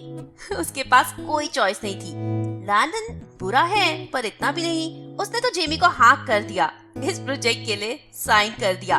मिस गार्बर ने भी हाँ कर दिया और एडी वो तो जान के बहुत खुश हुआ, बहुत ही रिलीफ फील हुआ उसे, और उसे एक म्यूट बम का रोल दे दिया गया। वो तो वो अच्छे से कर ही लेगा। खैर जैसा लैंडन ने सोचा था ये सब कुछ उससे बहुत ज्यादा मुश्किल था। टीचर ने कहा कि सब बच्चे अगले दिन अपनी अपनी लाइंस याद करके आएंगे, और लैंडन ये देखकर बहुत हैरान था कि जेमी को ना सिर्फ उसकी बल्कि लैंडन की और बाकी सबकी लाइंस भी बाय हार्ट याद हैं। और लैंडन जब उसका डायलॉग आता है तो वो अपने पेपर्स में ढूंढता रहता है कि उसे नेक्स्ट लाइन कौन सी बोलनी है। झट से उसे जेमी बता देती है। जब लैंडन ने सोचा था कि उसे प्ले में पार्ट लेना है तब उसने सोचा नहीं था ये सब कुछ इतना मुश्किल होने वाला है। और उसके फ्रेंड्स का रिएक्शन वो तो और भी ज्यादा वियर्ड था। वो एक नोबल काम करने चाह रहा था पर कोई नहीं समझ रहा था। एरिक ये सुनकर हैरान हो गया था कि वो जेमी सॉलोमन के साथ प्ले में टॉम थॉम्पटन प्ले कर रहा है। ये सुनकर सब हंस के पागल हो रहे थे। एरिक ने सबको कह दिया था लैंडन का जेमी के ऊपर क्रश है। लैंडन जितना मना करता था उतना ही लोग और ज्यादा इसे मानने लगते थे, उतना ही न्यूज और ज्यादा फैल जाती थी। उसकी एक पुरानी फ्रेंड जिसे वो बहुत लाइक करता था उसने तो आकर लैंडन से पूछ भी लिया कि क्या उसकी जेमी के साथ एंगेजमेंट हो गई है। ये तो एक्चुअली बहुत शॉकिंग था। हर जगह न सिर्फ लैंडन और जेमी के रिश्ते के बारे में बात हो रही थी बल्कि इस रिश्ते पर पूरी स्टैंप लग चुकी थी। लैंडन जेमी को लाइक करता है। इस वजह से लैंडन को अब चिढ़ होने लगी थी अपने आप से भी, प्ले से भी और जेमी से भी। लैंडन प्ले प्रैक्टिस के लिए जाता तो पर जान के कोई भी लाइन सही नहीं बोलता, बीच बीच में जोक्स मारता रहता और अजीब अजीब सी हरकतें करते रहता। ये देखकर जेमी और मिस गार्बर को बहुत बुरा लगता। उन्हें लैंडन का ये बिहेवियर देखकर बहुत दुख होता। बार बार मिस गार्बर इस बात पर एम्फेसिस कर रही थी कि लाइंस याद कर लो, पर लैंडन एक भी लाइन याद करके नहीं आता था। इस क्लास से सीधा जाता और भूल जाता कि प्ले जैसा कुछ उसकी लाइफ में है भी। इस सब में जेमी की कोई गलती नहीं थी, ये तो लैंडन जानता था, पर क्या करे। अब वो जेमी के साथ बिल्कुल भी दिखना नहीं चाहता था, इसलिए वो प्ले के लिए बिल्कुल भी सीरियस नहीं था। एरिक और बाकी सब फ्रेंड्स को कन्विंस करता कि मिस गार्बर ने उसे जबरदस्ती यहाँ पर ढकेल दिया है। उनके पास कोई और ऑप्शन नहीं था, इसलिए वो फंस चुका है। वो ये प्ले दिल से नहीं करना चाहता और जेमी को तो वो बिल्कुल भी पसंद नहीं करता। पर जेमी उसे इतनी आसानी से तो छोड़ने नहीं वाली थी। आज वो एरिक और मार्गरेट के साथ सीसेल्स डाइनर के बाहर था। हर्ष पपीज खा रहा था, लोगों को देख रहा था, लाइफ को एंजॉय कर रहा था। तभी एरिक ने देखा सामने से जेमी को आते हुए। लैंडन ने जब जेमी को देखा उसने फटाफट से अपना मुंह दूसरी तरफ कर लिया। इस टाइम जेमी का टाउन के इस पार्ट में होना बहुत अजीब था। रात के 9 बज रहे थे। जेमी इतनी रात को बाहर नहीं निकलती है। उसने वही ओल्ड स्वेटर पहना था, हाथ में बाइबल ली हुई थी। पर उसी समय मार्गरेट ने भी जेमी को देख लिया था। लैंडन तुम्हारी गर्लफ्रेंड है यहाँ पे? मेरी कोई गर्लफ्रेंड नहीं है, लैंडन ने बहुत चिढ़ के कहा। तो फैंसी, मार्गरेट ने कहा। मार्गरेट की ये बात सुन के लैंडन और चिढ़ गया था। शायद उसने भी सैली से बात की होगी। मेरी एंगेजमेंट नहीं हुई है, okay please just change topic. पर वो यही तुम्हारे पास ही आ रही है लैंडन, मार्गरेट ने हंसते हुए कहा। लैंडन इग्नोर तो करना चाहता था पर वो देख चुका था कि जेमी उसी के पास आ रही है और जब जेमी ने उसे देखा तो उसने दूर से ही लैंडन को वेव किया। लैंडन ने अपना मुंह तो पीछे की तरफ कर लिया था पर जेमी उसके पास पहुंच गई थी। Hello Landon. Oh hi Eric, hi Margaret. Jamie ने पूरे ग्रुप को एड्रेस किया। अब एरिक भी बहुत अनकंफर्टेबल हो गया था। एरिक के हाथ में बियर थी जो उसने पीछे छुपा ली थी। वो जानता था कि जेमी की भगवान के साथ कुछ बनती है और भगवान की नजरों में गिरना नहीं है, इसलिए जेमी की नजरों में भी नहीं गिरना। एरिक और जेमी पहले नेबर्स भी रह चुके थे और एरिक तो जेमी को सैल्वेशन लेडी बुलाता था। कहता था कि ये ब्रिगेडियर हो सकती है। पर अब जेमी जब उसके सामने आके खड़ी हो गई थी तो बात कुछ और ही थी। वो बहुत ज्यादा नर्वस हो रहा था। एरिक तुम आजकल कहाँ हो? बहुत दिनों से मैंने तुम्हें देखा नहीं। जेमी बात ऐसे कर रही थी जैसे एरिक उसका दोस्त हो और वो रोज उससे बात करती हो। एरिक तो बहुत ज्यादा अनकंफर्टेबल था। वो मुंह नीचे करके खड़ा हुआ था, कभी एक पैर पर देख रहा था कभी दूसरे। वो मैं बहुत दिनों से चर्च नहीं आया ना। ठीक है इट्स ओके, पर इसे अपनी आदत मत बना लेना, जेमी ने कहा। No I will not. ऐसे लग रहा था कि जैसे एरिक उसके सामने कन्फेशंस कर रहा हो। लैंडन को तो ये भी लग रहा था कि अभी एरिक उसे मैम बुलाने वाला है। तभी मार्गरेट ने सिचुएशन को लाइवली बनाने के लिए जेमी से पूछा, बियर पियोगी? जेमी बिल्कुल भी अनकंफर्टेबल नहीं हुई। उसने मार्गरेट से कहा कि नहीं, उसे बियर नहीं चाहिए और उसने देखा लैंडन की तरफ। लैंडन समझ गया था कि अब वो मुसीबत में पड़ने वाला है। वो सोच रहा था कि कहीं उसे जेमी ये ना कहे कि साइड में आ जाओ, मुझे तुमसे बात करनी है, पर जो हुआ उससे तो वो भी बेटर होता। लैंडन, तुमने पिछले हफ्ते रिहर्सल्स में बहुत अच्छा किया। आई am really proud of you and I really thank you for volunteering for this play. Volunteer? ये सुनकर एरिक की आंखें चमक गई थी। अभी तक जो ये मिस गाबर की बातें बता रहा था, इसका मतलब वो सब झूठ था। आई नो तुम्हें लाइन थोड़ी सी याद नहीं है, बट मुझे पता है तुम कर लोगे। अगर तुम चाहो तो मेरे घर आ सकते हो। हम लोग पोर्च पर बैठकर प्रैक्टिस कर लेंगे जैसे हम पहले बैठते थे। एरिक जैसे ये बात मार्गरेट की तरफ देखकर आंखें मटका रहा था। तुम एक बहुत अच्छे इंसान हो। तुम्हारे दोस्तों को तुम्हारे ऊपर प्राउड होना चाहिए। जेमी की ये बात सुनकर तो एरिक एक्टिव हो गया था। हाँ, एक्चुअली हमें इसके ऊपर बहुत ज्यादा प्राउड है। ये बहुत अच्छा इंसान है। लैंडन के तो जैसे पेट में गोले पड़ने लग गए थे, पर एरिक उसे छोड़ने थोड़ी वाला था। नहीं लैंडन, ये अच्छा होता है अगर आपके साथ कोई और पढ़ के बताए, जल्दी याद हो जाता है ना जेमी?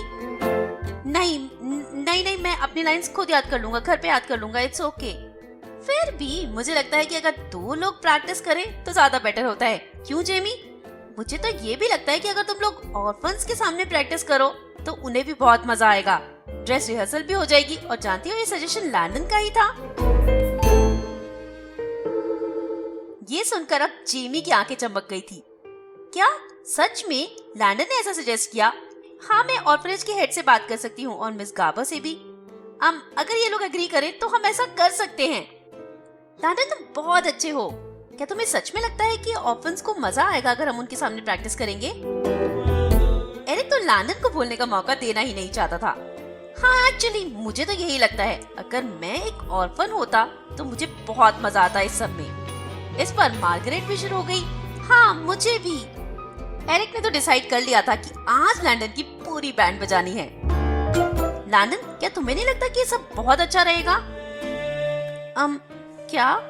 लैंडन ने बहुत ही घबराते हुए पूछा। आई मीन ऑर्फन्स को हेल्प करना, क्या तुम नहीं चाहते? अब इस बात पर क्या कोई नो बोल सकता है? नो तो वो बिल्कुल भी नहीं बोल सकता था। तो उसने कहा, देख लेते हैं, सोच सकते हैं। हाँ, अब सब कुछ सेटल हो गया। एरिक बहुत ही ज्यादा एक्साइटेड हो गया था। तो जेमी, अब सारी बात तुम्हारे ऊपर है। अगर तुम सब कुछ सेटल कर दो तो लैंडन तो बहुत खुश है। वो ऑर्फन्स के सामने प्रैक्टिस करना चाहता है। अगले दिन 16 घंटे लैंडन अपनी लाइंस याद कर रहा था और कर्ज कर रहा था अपने दोस्तों को। लैंडन हैरान हो रहा था कि उसका स्कूल का ये आखिरी साल बिल्कुल भी वैसा नहीं जा रहा जैसा उसने प्लान किया था। सब कुछ उसके हाथों से निकल चुका है। सब कुछ आउट ऑफ कंट्रोल हो चुका है।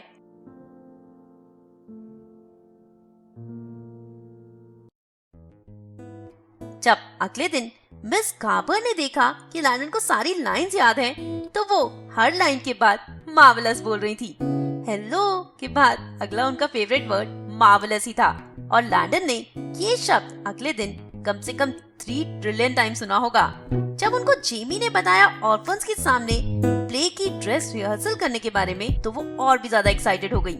ये प्लान लैंडन का है, ये सोचकर जेमी बहुत खुश थी। वो बहुत खुश थी कि लैंडन का बहुत अच्छा सा हार्ट है जो वो ऑर्फन्स के बारे में सोच पा रहा है। प्ले प्रैक्टिस के बीच में जेमी ने लैंडन को साइड में भी किया था। तुम बहुत अच्छे हो। तुम्हें पता है, इस बार मैं बहुत सोच रही थी कि कैसे क्रिसमस को ऑर्फन्स के लिए स्पेशल बनाऊं, क्या करूं, कुछ समझ ही नहीं रहा था। But this is the best idea, this is the best I could do. Thank you so much, it really means to me. पर इस बार क्रिसमस में ऐसा है क्या कि उसे स्पेशल बनाया जाए? लैंडन का ये सवाल सुनकर जेमी मुस्कुरा दी। बस है तो है। जेमी ने लैंडन को बताया कि वो लोग आज जाने वाले हैं ऑर्फनेज में उनके हेड से बात करने। लैंडन तो उससे कभी गया नहीं था, पर लड़के हमेशा बेस्ट दिखना चाहते हैं। लैंडन को लग रहा था कि उसकी ड्रेस वहाँ जाने के लिए अप्रोप्रिएट नहीं है। उन लोगों को पहले लैंडन के घर जाना था क्योंकि वहाँ से लैंडन के मॉम की कार कीज लेनी थी, तभी तो ये लोग ऑर्फनेज तक जा पाएंगे। लैंडन ने सोचा कि जब ये लोग कार कीज लेने जाएंगे तब लैंडन छत से ड्रेस भी चेंज कर लेगा। जेमी और लैंडन जब लैंडन के घर पहुंचे तब लैंडन को रियलाइज हुआ कि उसकी दुनिया से ये सब कुछ कितना अलग है। जेमी भी सब कुछ देखकर बहुत हैरान थी। इतना बड़ा लिविंग रूम, इतने सुंदर सोफास, बहुत ही अलग से डिजाइन किया हुआ पूरा घर, हर चीज के लिए अलग अलग कमरा, हर चीज इतनी लैविश, इतनी ब्यूटीफुल। जेमी को लैंडन ने फटाफट से पूरा घर दिखाया और उसकी मॉम जो कि बाहर सन में बैठकर बुक पढ़ रही थी, जब उन्हें आवाजें आई तो वो अंदर आई। जैसा पहले बताया था कि टाउन में सब एडल्ट्स जेमी को बहुत प्यार करते हैं, उनमें लैंडन की मॉम भी थी। जेमी को देखकर वो बहुत खुश हो गई थी। जेमी और उन्होंने फटाफट से बातें करना शुरू कर दिया और लैंडन ने ये टाइम लिया चेंज कर आने के लिए। लैंडन ने झट से एक फॉर्मल शर्ट, पैंट और टाई पहन ली थी। जब वो नीचे आया तब तक जेमी उसकी मम्मी को सारी बातें बता चुकी थी। लैंडन की मॉम भी हैरान थी क्योंकि वो तो अपने बेटे को अच्छे से जानती है। उन्होंने आंखें ब्रॉड करते हुए लैंडन की तरफ देखकर पूछा, ऑर्फन्स के सामने प्ले करने का आइडिया तुम्हारा था? अब लैंडन क्या बोले, झूठ भी नहीं बोल सकता और सच भी नहीं। Sort of. उसकी मम्मी ने आंखों को ब्रॉड करते हुए बहुत ही हैरानी से लैंडन की तरफ देखा। आपके बेटे का हार्ट बहुत अच्छा है, he is such a nice guy. अच्छा, जैसे कि उसकी मम्मी के लिए सब कुछ बहुत ही अजीब है। अब वो लैंडन की तरफ ऐसे देख रही थी जैसे कि वो कोई एलियन हो। लैंडन ने घड़ी की तरफ देखकर जेमी से कहा, चले, देर हो रही है। और ये लोग घर के बाहर जाने लगे। लैंडन को थोड़ा रिलीफ फील हो रहा था कि अब उसे कम से कम इस सिचुएशन से तो छुटकारा मिलेगा। लैंडन की मॉम जो कि पीछे से चिल्लाती हुई आई, जेमी तुम्हारा भी आ जाना, बहुत अच्छा लगा तुमसे मिलके। इस घर में आने के लिए झिझकना मत, कभी भी आ सकती हो। कभी कभी आपकी मॉम्स भी बहुत इरिटेटिंग हो जाती हैं।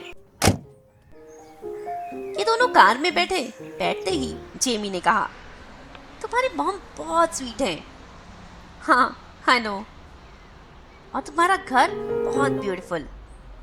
या तुम्हें तो गॉड का थैंक करना चाहिए, अपनी ब्लेसिंग्स को काउंट करना चाहिए। हाँ, मैं तो दुनिया का सबसे ज्यादा लकीएस्ट इंसान हूँ। जेमी को लैंडन की टोन का सरकाज़म बिल्कुल भी समझ नहीं आया। खैर, ये लोग पहुंच गए थे ऑर्फनेज के हेड मिस्टर जेंकिंस जो कि फोन पर थे, इसलिए दोनों को कहा गया कि ये लोग बाहर वेट करें। कि दोनों बाहर बैठे हुए थे। तब जेमी ने एक बार फिर लैंडन को सरप्राइज किया अपने क्वेश्चन से। तुमने कभी फ्यूचर के बारे में सोचा है? आई गेस हाँ, मैं यूएनसी में एडमिशन लेना चाहता हूँ, पर एडमिशन हो तो तुम्हारा एडमिशन हो जाएगा, जेमी ने कहा। अच्छा, और तुम्हें कैसे पता? मैंने उसके लिए प्रे किया है। लैंडन सोचने लगा कि अब ये सारी कन्वर्सेशन प्रेयर्स और गॉड की तरफ जाने वाली है, पर जेमी ने नेक्स्ट क्वेश्चन पूछा। उसके बाद तुमने सोचा तुम क्या करना चाहते हो? उसके बाद अभी सोचा नहीं। तुम मिनिस्टर बन जाना, क्योंकि तुम लोगों के साथ बहुत अच्छे हो। जो बात तुम बोलोगे लोग उसे समझेंगे और मानेंगे भी। जेमी ने तो ये कॉम्प्लीमेंट दिया था, तो लैंडन के लिए ये बहुत अजीब था। उसने ऐसा कभी सोचा भी नहीं था। मिनिस्टर का तो पता नहीं, पर कुछ ना कुछ मैं जरूर कर लूंगा अपनी जिंदगी के साथ। अब बारी लैंडन की थी। और तुमने सोचा है तुम क्या करना चाहती हो? हाँ, मैं शादी करना चाहती हूँ। और जानते हो, जब मैं शादी करना चाहती हूँ, मैं चाहती हूँ कि मुझे आइल पर मेरे पापा लेकर जाएं और वो सब लोग वहाँ पर हो जिन्हें मैं जानती हूँ। चर्च में बहुत सारी भीड़ हो, लोग ही लोग हो वहाँ पर। शादी से लैंडन को कोई प्रॉब्लम तो नहीं है, पर लाइफ का गोल शादी होना ये बहुत अजीब है। बस इतना ही, लैंडन ने कहा। हाँ, बस इतना ही। शादी तो तुम्हारी हो ही जाएगी। आई एम श्योर तुम्हें कोई ना कोई अच्छा सा लड़का मिल जाएगा जो तुम्हें प्रपोज कर देगा। और तुम्हारे फादर तो ऑब्वियसली तुम्हें आइल पर अपने साथ ले जाने के लिए बहुत खुश होंगे। चर्च में क्राउड होगा या नहीं, इस बारे में लैंडन थोड़ा सा अनश्योर था। जेमी ने मुंह साइड में कर लिया। उसकी आंखों में एक अलग सी चमक, एक अलग सा इमोशन आया था जो आते ही चला गया था। पता नहीं, देखते हैं। पता नहीं कैसे, पर लैंडन समझ गया था कि जेमी इस टॉपिक पर और बात नहीं करना चाहती, इसलिए उसने बात को बदलने की कोशिश की। तुम ऑर्फनेज में कितने सालों से आ रही हो? मैं जब 7 साल की थी, यहाँ पर बहुत सारे बच्चों से भी बहुत छोटी, तब से मैं यहाँ पर आ रही हूँ। तुम्हें यहाँ पर आके दुख होता है या खुशी? लैंडन ने पूछा। सच कहूँ तो दोनों। यहाँ पर बहुत सारे बच्चों की कहानियां सुन के बहुत दुख होता है, पर जब मैं हाथ में किताबें लेकर आती हूँ, बच्चों के लिए कुछ चीजें लेकर आती हूँ और उनके चेहरे पर वो खुशी देखती हूँ, तो सारा दुख वही खत्म हो जाता है। बहुत ही अच्छी फीलिंग होती है ये। जेमी ये सब कुछ लैंडन को गिल्टी फील करवाने के लिए तो नहीं कह रही थी, पर एक्चुअल में लैंडन गिल्टी फील कर रहा था। शायद ये भी एक रीजन है कि लैंडन के लिए जेमी के साथ टाइम स्पेंड करना बहुत मुश्किल होता था। अब धीरे धीरे लैंडन समझने लगा था कि जेमी के साथ रहकर नॉर्मल के अलावा आप कुछ भी फील कर सकते हो। तभी दरवाजा खुला और मिस्टर जेंकिंस ने इन दोनों को अंदर बुला लिया। खैर यहाँ जैसा इन दोनों ने सोचा था वैसा नहीं हुआ। मिस्टर जेंकिंस को जेमी और लैंडन का ये आइडिया पसंद नहीं आया। जेमी पहले तो ये सुनकर बहुत हैरान हुई, पर जब मिस्टर जेंकिंस ने समझाया तो इन दोनों को रियलाइज हुआ कि ये दोनों जो करने वाले थे वो सही नहीं था। उन्होंने कहा कि यहाँ ओपन बच्चों के लिए पहले ही क्रिसमस बहुत मुश्किल होता है, और अगर इस प्ले के थ्रू हम उन्हें अपने माँ बाप की याद दिलाएंगे तो उनके लिए लाइफ और मुश्किल हो जाएगी। जेमी को सडनली रियलाइज हो गया कि ऐसा नहीं करना चाहिए, पर वो कुछ ना कुछ स्पेशल तो करना चाहती है। क्या स्पेशल करे वो समझ नहीं पा रही है। खैर जेमी बहुत उदास हो गई थी मिस्टर जेंकिंस की ये बात सुनने के बाद। लैंडन को इससे पहले लगता था कि जेमी हमेशा मुस्कुराती रहती है, हमेशा चीयरफुल रहती है, पर ऐसा नहीं है। वो भी एक आम इंसान की तरह ही है। उसके अंदर भी बहुत सारी फीलिंग्स हैं, बहुत सारे इमोशंस हैं, अलग अलग तरह से वो भी रिएक्ट करती है। कभी कभी लैंडन को जेमी भी ह्यूमन लगती है। खैर जेमी को अपसेट देखकर लैंडन काफी उदास हो गया था। वो उदास हो ठीक है, चलता है, it is normal, but Jamie जैसी लड़की नहीं, लैंडन के लिए वो देखना मुश्किल हो रहा था। तो उसे और कुछ नहीं समझ में आया, इसलिए उसने जेमी से कहा कि तुम चाहो तो तुम बच्चों से मिल सकती हो, मैं तब तक कार में तुम्हारा इंतजार करूंगा। पर जेमी ने लैंडन को भी इनवाइट किया अपने साथ बच्चों से मिलने के लिए। वो सारा एटमॉस्फेयर जिसे जेमी तो यूज्ड टू थी, पर लैंडन के लिए वो सब कुछ बहुत डिप्रेसिंग था। ऐसे माहौल में पलना, बड़े होना, ऐसा लैंडन कभी सोच भी नहीं सकता था। उन बच्चों के पास ड्राइंग करने के लिए बुक्स नहीं थी, इसलिए वो न्यूज़पेपर पर ड्राइंग करते थे। खेलने के लिए टॉयज नहीं थे, हर जगह बहुत ही डस्टी था, बहुत ही गंदा सा था। एक ही टीवी, सब बच्चे टीवी देखने की कोशिश कर रहे थे पर कुछ ही देख पा रहे थे। जब लैंडन और जेमी वहाँ गए तो सब बच्चे जेमी के आसपास इकट्ठे हो गए थे। जेमी से प्यार करते थे। लैंडन के बारे में बहुत सारे क्वेश्चंस भी पूछने लगे कि क्या लैंडन उसका बॉयफ्रेंड है। जेमी ने कहा कि बॉयफ्रेंड नहीं है पर बहुत अच्छा दोस्त है। इसके बाद लैंडन से बच्चों ने बहुत सारे क्वेश्चंस पूछे। लैंडन सच में डिप्रेस हो गया था। जेमी के साथ यहाँ ऑर्फनेज में आने के बारे में वो सोच नहीं सकता था, पर जब जेमी ने उसे इनवाइट किया था बच्चों से मिलने के लिए तो वो ना कहना चाहता था, पर जेमी की चेहरे की उदासी देखकर उसने हाँ कह दिया था। यहाँ आने के बाद उसे रियलाइज हुआ कि एक अलग ही दुनिया है जिसके बारे में वो बिल्कुल भी नहीं जानता। जब दोनों वापस आ रहे थे तब एक बार फिर जेमी ने कहा कि वो चाहती थी कि क्रिसमस को बहुत स्पेशल बनाए, पर वो नहीं जानती कि लॉर्ड का प्लान क्या है।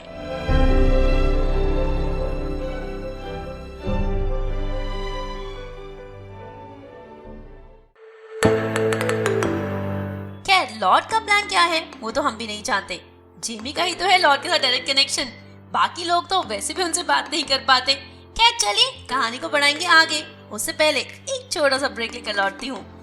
जी हाँ, आप कहीं मत जाइए, बने रहिए मेरे यानी अपनी होस्ट एंड दोस्त निशा के साथ। I will be right back. Stay tuned, keep listening. My name is Fred Schroeder and I'm the president of the World Blind Union, and you are listening to Radio Odon, A Flight of Life. For more info, log on to www.radioudan.com. Subscribe our YouTube channel and download our official app from Google Play Store. Stay connected for information, entertainment and lot more on Radio Udan, A Flight of Life. Welcome back दोस्तों, आप सुन रहे हैं radio उड़ान flight of life. Show है book word और novel चल रही है अ वॉक टू रिमेम्बर। बहुत ही रोमांटिक, बहुत ही टची नॉवल है ये। जी हाँ, अभी तक हमने जाना है कि ये कहानी है लैंडन कार्टर और जेमी सोलोमन की। इन दोनों के बीच में कोई कनेक्शन नहीं है। जेमी बिल्कुल अलग दुनिया को बिलोंग करती है और लैंडन एक अलग दुनिया को। दोनों के बीच में बात हो रही है प्ले की वजह से। प्ले में जेमी एंजल बन रही है और लैंडन टॉम थॉर्नटन, जिसने कि अपनी पत्नी को खो दिया है। एक छोटी सी बच्ची है जिसके लिए वो क्रिसमस पर गिफ्ट ढूंढने निकला है। खैर, रोज किसी से मिलोगे, रोज बात करोगे तो एक रिलेशन डेवलप तो हो जाएगा, पर लैंडन जेमी के साथ कोई रिलेशन डेवलप नहीं करना चाहता है। उसके दोस्त अभी भी उसका मजाक उड़ाते हैं। वो दोस्तों को अवॉइड करने लगा है क्योंकि अब जेमी को अवॉइड कर पाना तो उसके लिए पॉसिबल नहीं है। कभी कभी उसे भी लगता है कि वो एक अच्छा काम कर रहा है, तो वो किसी के सामने एडमिट नहीं करता। कभी कभी उसे भी लगता है कि आसमान में से सभी एंजल्स उसकी तरफ देख रही होंगी, आंखों में एक छोटा सा आंसू होगा और कह रही होंगी कि कितने बड़े दिल का इंसान है ये, कितना अच्छा काम कर रहा है ये। खैर, विंटर आ रही है। जब तक इन लोगों की रिहर्सल खत्म होती है, रात हो जाती है और जेमी ने लैंडन को कहा है कि क्या वो उसके साथ घर तक वॉक कर सकता है। पता नहीं क्यों वोवर्ड में कोई इतने क्रिमिनल्स तो घूमते नहीं रहे थे। वहाँ पर क्राइम रेट भी ऑलमोस्ट 0 ही है। वहाँ की पुलिस की लाइफ सबसे ज्यादा बोरिंग है, कुछ काम ही नहीं है करने को। फिर भी जेमी ने ऐसा क्यों कहा? खैर, जेमी का घर लैंडन के घर के रास्ते में आता है, इसलिए वो मना भी नहीं कर सकता। आप ये मत समझिए कि लैंडन जेमी को लाइक करने लगा है, ऐसा कुछ नहीं है। जिसे रोज फेस करना है, जिसके साथ रोज काम करना है, उसे मना करके क्या फायदा, प्रॉब्लम्स क्रिएट हो सकती है। ये सोचकर लैंडन ने जेमी को हाँ कह दिया है। रोज अब रिहर्सल के बाद पहले लैंडन जेमी को घर छोड़ता है, उसके बाद अपने घर जाता है। अब इस वॉक के ड्यूरिंग रोज ये लोग अलग अलग टॉपिक्स पर बात भी करते हैं।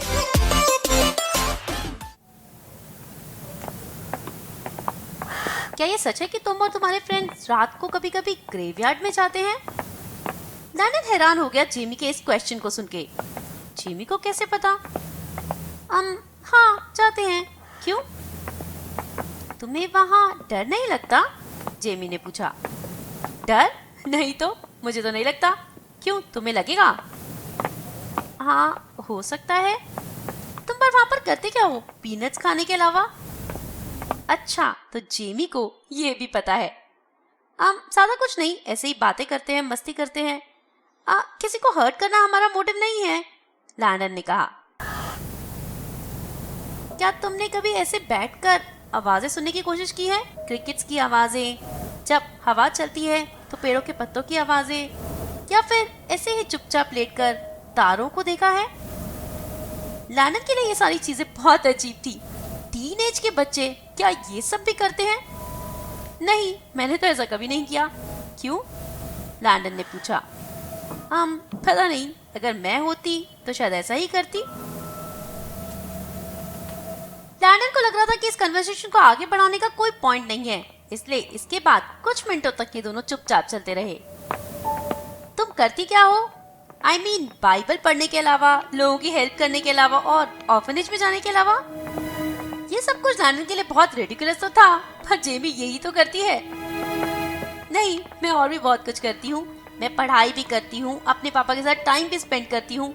हम दोनों कभी कभी रम्मी या कुछ गेम्स भी खेल लेते हैं। तुम कभी दोस्तों के साथ घूमने जाती हो? लैंडन ने पूछा। नहीं, जेमी ने मुस्कुराते हुए कहा। आई एम श्योर तुम कॉलेज जाने के लिए तो बहुत एक्साइटेड होगी। लैंडन की ये बात सुनकर जेमी थोड़ी सी उदास हो गई थी। मुझे नहीं लगता कि मैं कॉलेज जाऊंगी। ये आंसर सुनकर तो अब लैंडन शॉक हो गया था, क्योंकि जो जेमी के ग्रेड से, उससे जेमी को किसी भी अच्छे कॉलेज में एडमिशन आराम से मिल सकता था। ये लोग हमेशा मजाक उड़ाते थे कि जब जेमी स्पीच देगी तो कितनी बार वो लॉर्ड्स प्लान वर्ड उसमें यूज करने वाली है। माउंट सर्मन, क्या तुम वहां नहीं जाना चाहती? मुझे लगता है कि तुम्हें वो जगह बहुत पसंद आएगी, लैंडन ने कहा। क्यों, तुम्हें क्या लगता है वही एक जगह है जहाँ पर मैं ठीक से फिट हो पाऊंगी? जेमी का ये जवाब सुनकर लैंडन चेप गया था। नहीं, मैं ऐसा नहीं कह रहा था। मैंने सुना था कि तुम वहां जाने के लिए बहुत एक्साइटेड होगी। जेमी ने बहुत ही हैरानी के साथ लैंडन की तरफ देखा और उसकी आंखों में एक अजीब सी चमक दिखाई दी लैंडन को एक बार फिर। तभी जेमी का घर आ गया। जेमी ने लैंडन को थैंक्स कहा और वो घर के अंदर चली गई। जेमी को जाते हुए देखकर लैंडन सोच रहा था कि अभी तक उसने जो भी बातें जेमी से की हैं, आज की कन्वर्सेशन बहुत ज्यादा स्ट्रेंज थी। काफी बातों में वो एक्चुअली नॉर्मल भी लग रही थी।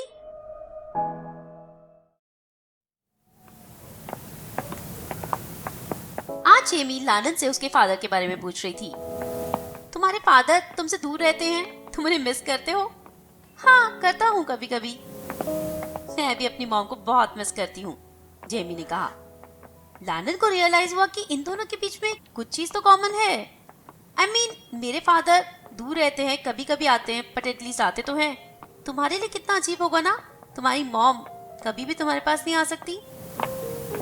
हाँ, I mean, मैं अपने फादर को बहुत प्यार करती हूँ। ऐसा नहीं है कि वो सब कुछ करते हैं मेरे लिए, बट समटाइम्स आई फील कि अगर मॉम होती तो मैं शायद उनसे वो बातें कर पाती जो अपने फादर से नहीं कर पाती हूँ। लैंडन ने मुस्कुराते हुए कहा, कैसा है तुम्हारा अपने फादर के साथ रहना? ऐसे लगता होगा ना कि तुम चर्च में ही रह रही हो। नहीं, ऐसा बिल्कुल नहीं है। उनका बहुत अच्छा सेंस ऑफ ह्यूमर है। व्हाट? हेगबर्ट का? क्या बात कर रही हो? लैंडन ने जब जेमी के फादर को फर्स्ट नेम से बुलाया तो ये जेमी के लिए बहुत अजीब था, पर उसने कुछ रिएक्ट नहीं किया। इतना हैरान मत हो, तुम ये तब समझ पाओगे जब तुम उन्हें अच्छे से करीब से जानोगे। पर मैं उन्हें करीब से जानूंगा ही क्यों? लैंडन ने कहा। कुछ भी हो सकता है, तुम्हें क्या पता लॉर्ड का प्लान क्या है? जेमी जब इस तरह से बात करती थी तो लैंडन को बिल्कुल अच्छा नहीं लगता था, जैसे कि गॉड के साथ उसका कुछ डायरेक्ट कनेक्शन हो, जैसे कि वो हर बात जेमी से पूछ कर करते हो। क्या पता आगे क्या होने वाला है उन्होंने जेमी को बता के रखा हो, पर मैं उन्हें कैसे और क्यों जानूंगा? जेमी मुस्कुरा दी, एक बहुत ही मिस्टीरियस सी स्माइल जो लैंडन को बिल्कुल भी अच्छी नहीं लगती थी।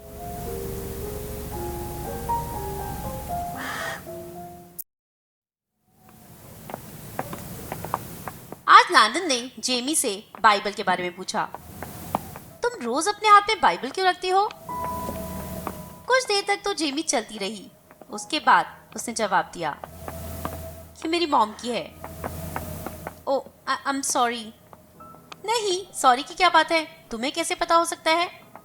मेरे मॉम डैड को ये बाइबल उनकी मैरिज के टाइम पर मिली थी, पर मेरी मॉम इस बाइबल को हमेशा अपने साथ रखती थी। जब भी वो उदास होती थी, दुखी होती थी, तो बाइबल को पढ़ती थी। और जब मेरा जन्म हुआ तब भी उनके साथ ये बाइबल रखी हुई थी। उनकी डेथ हो गई तो डैड मुझे और बाइबल को एक साथ घर लेकर आए थे। जेमी को दुखी देखकर लैंडन कुछ और तो बोल नहीं सकता था। उसने कहा, आई एम सॉरी। जब ये बाइबल मेरे साथ होती है तो मुझे लगता है कि जैसे मेरी मॉम मेरे साथ है। लैंडन जेमी के बारे में सोच रहा था हेगबर्ट के बारे में। कैसे हेगबर्ट ने अकेले इसे पाल पोस कर बड़ा किया होगा। तभी पीछे से कार के हॉर्न की आवाज आई, जिससे ये दोनों चौंक गए। पीछे मुड़कर देखा तो कार में एरिक था और उसके साथ बैठी हुई थी मार्गरेट। लैंडन ने एरिक को नहीं बताया था कि वो जेमी को घर तक वॉक करके छोड़ के आता है। ये न्यू डेवलपमेंट देखकर एरिक और मार्गरेट बहुत एंजॉय कर रहे थे। ये उनकी प्रायोरिटी जो बन गई थी। देखो देखो मार्गरेट, यहाँ पर कौन लोग हैं? एरिक जिसने बहुत ही प्लेफुली कहा। लैंडन थोड़ा झेप गया था, पर जेमी बड़ी एक्साइटेड थी। हाय एरिक, हाय मार्गरेट, कैसे हो तुम लोग? लैंडन तुम्हें घर तक छोड़कर आ रहा है? एरिक ने पूछा। हाँ, एक्चुअली ये बहुत अच्छा इंसान है, जेमी ने कहा। ऑब्वियसली, मौसम कितना अच्छा है। मैं तुम लोगों को घर तक छोड़ देता, पर स्टार्स में चलना ज्यादा बेटर होगा। मैं तुम लोगों का मजा नहीं खराब करना चाहता। एरिक ने ऐसे कहा जैसे कि वो एक बहुत बड़ा फेवर कर रहा हो। तुम लोग आओगे मेरे घर, ज्वाइन करोगे हमें? मैं लैंडन को कॉफी ऑफर करने वाली हूँ, तुम लोग भी आ जाओ। कॉफी? जेमी के घर? नहीं नहीं, थैंक यू, हम तो सीजल्स डाइनर जा रहे हैं। तुम लैंडन को कॉफी पिलाओ। लैंडन जो कि बहुत ज्यादा छेपा हुआ था और एरिक उसका पूरा मजा उठा रहा था। इस टाइम रात को? कल स्कूल भी तो है, जेमी ने कहा। हाँ हाँ, हम जल्दी आ जाएंगे, डोंट वरी। तुम और लैंडन एंजॉय करो। Okay, bye bye. उन दोनों के जाने के बाद जेमी ने लैंडन से कहा, तुम्हारे फ्रेंड्स बहुत अच्छे हैं। हाँ, एक्चुअली, लैंडन ने बड़ा संभल कर कहा। कॉफी के लिए तो खैर लैंडन जेमी के घर बिल्कुल भी नहीं रुका, घर चला गया। पर अगला दिन इतना खराब था जितना वो सोच भी नहीं सकता था। स्कूल में सबको पता चल गया था कि जेमी और लैंडन के बीच में अफेयर चल रहा है। रोज प्ले प्रैक्टिस के बाद लैंडन जेमी को घर छोड़ने जाता है। और इसके अलावा और बहुत सारे एडिशंस भी हो गए थे। लैंडन इतना एम्बैरस हो गया था कि उसे लंच लाइब्रेरी में जाकर करना पड़ रहा था। किसी से भी बात करना उसके लिए बहुत मुश्किल हो गया था। अब वो अपने दोस्तों को जैसे फेस ही नहीं कर पा रहा था।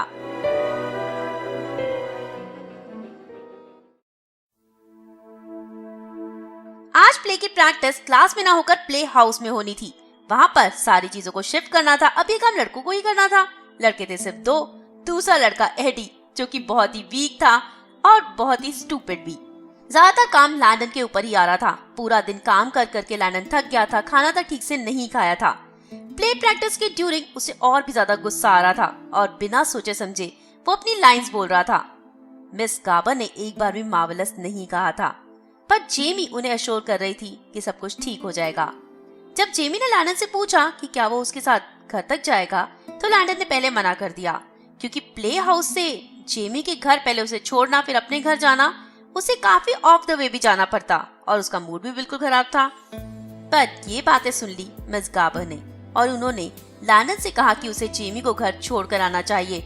इससे ये दोनों रास्ते में प्ले के बारे में बात भी कर पाएंगे।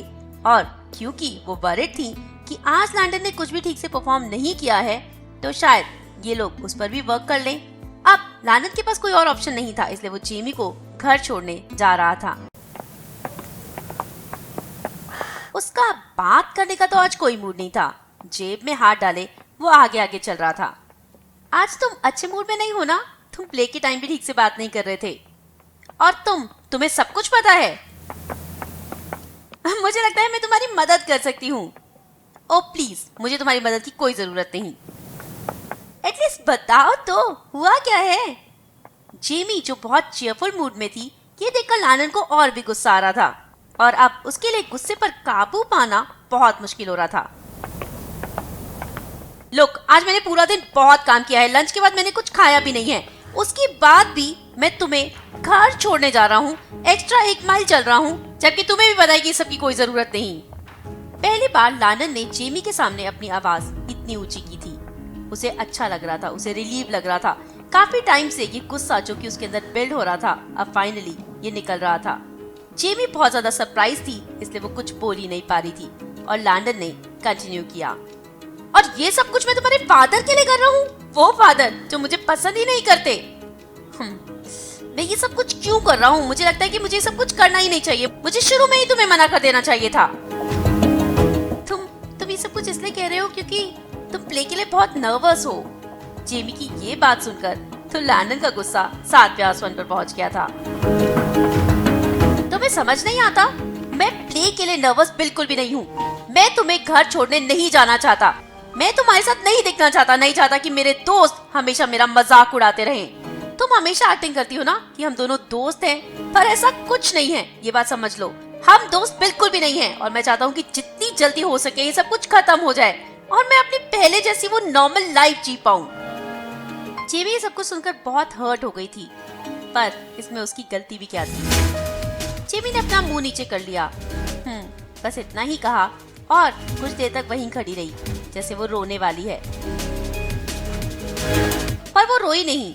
कुछ देर खड़े रहने के बाद उसने चलना शुरू कर दिया। बाकी के पूरे रास्ते जेमी ने लैंडन से बात करने की कोशिश भी नहीं की और लैंडन भी गुस्से में आगे चलता रहा। जेमी का घर आ गया और जेमी घर के अंदर जाने लगी। लैंडन अपने घर की तरफ मुड़ा तो जेमी ने आवाज लगाई, Landon, thank you for walking me home. ये सुनकर लैंडन शॉक हो गया था। उसने इतना कुछ जेमी को कहा। वो चाहती तो वो भी चिल्ला सकती थी, वो चाहती तो वो भी अपनी साइड क्लियर करने की कोशिश कर सकती थी, पर उसने एक शब्द भी नहीं कहा। यही बात जेमी की लैंडन को बहुत बुरी लगती है। इसके लिए वो जेमी से नफरत करता है और शायद आज वो अपने आप से नफरत करने लगा था।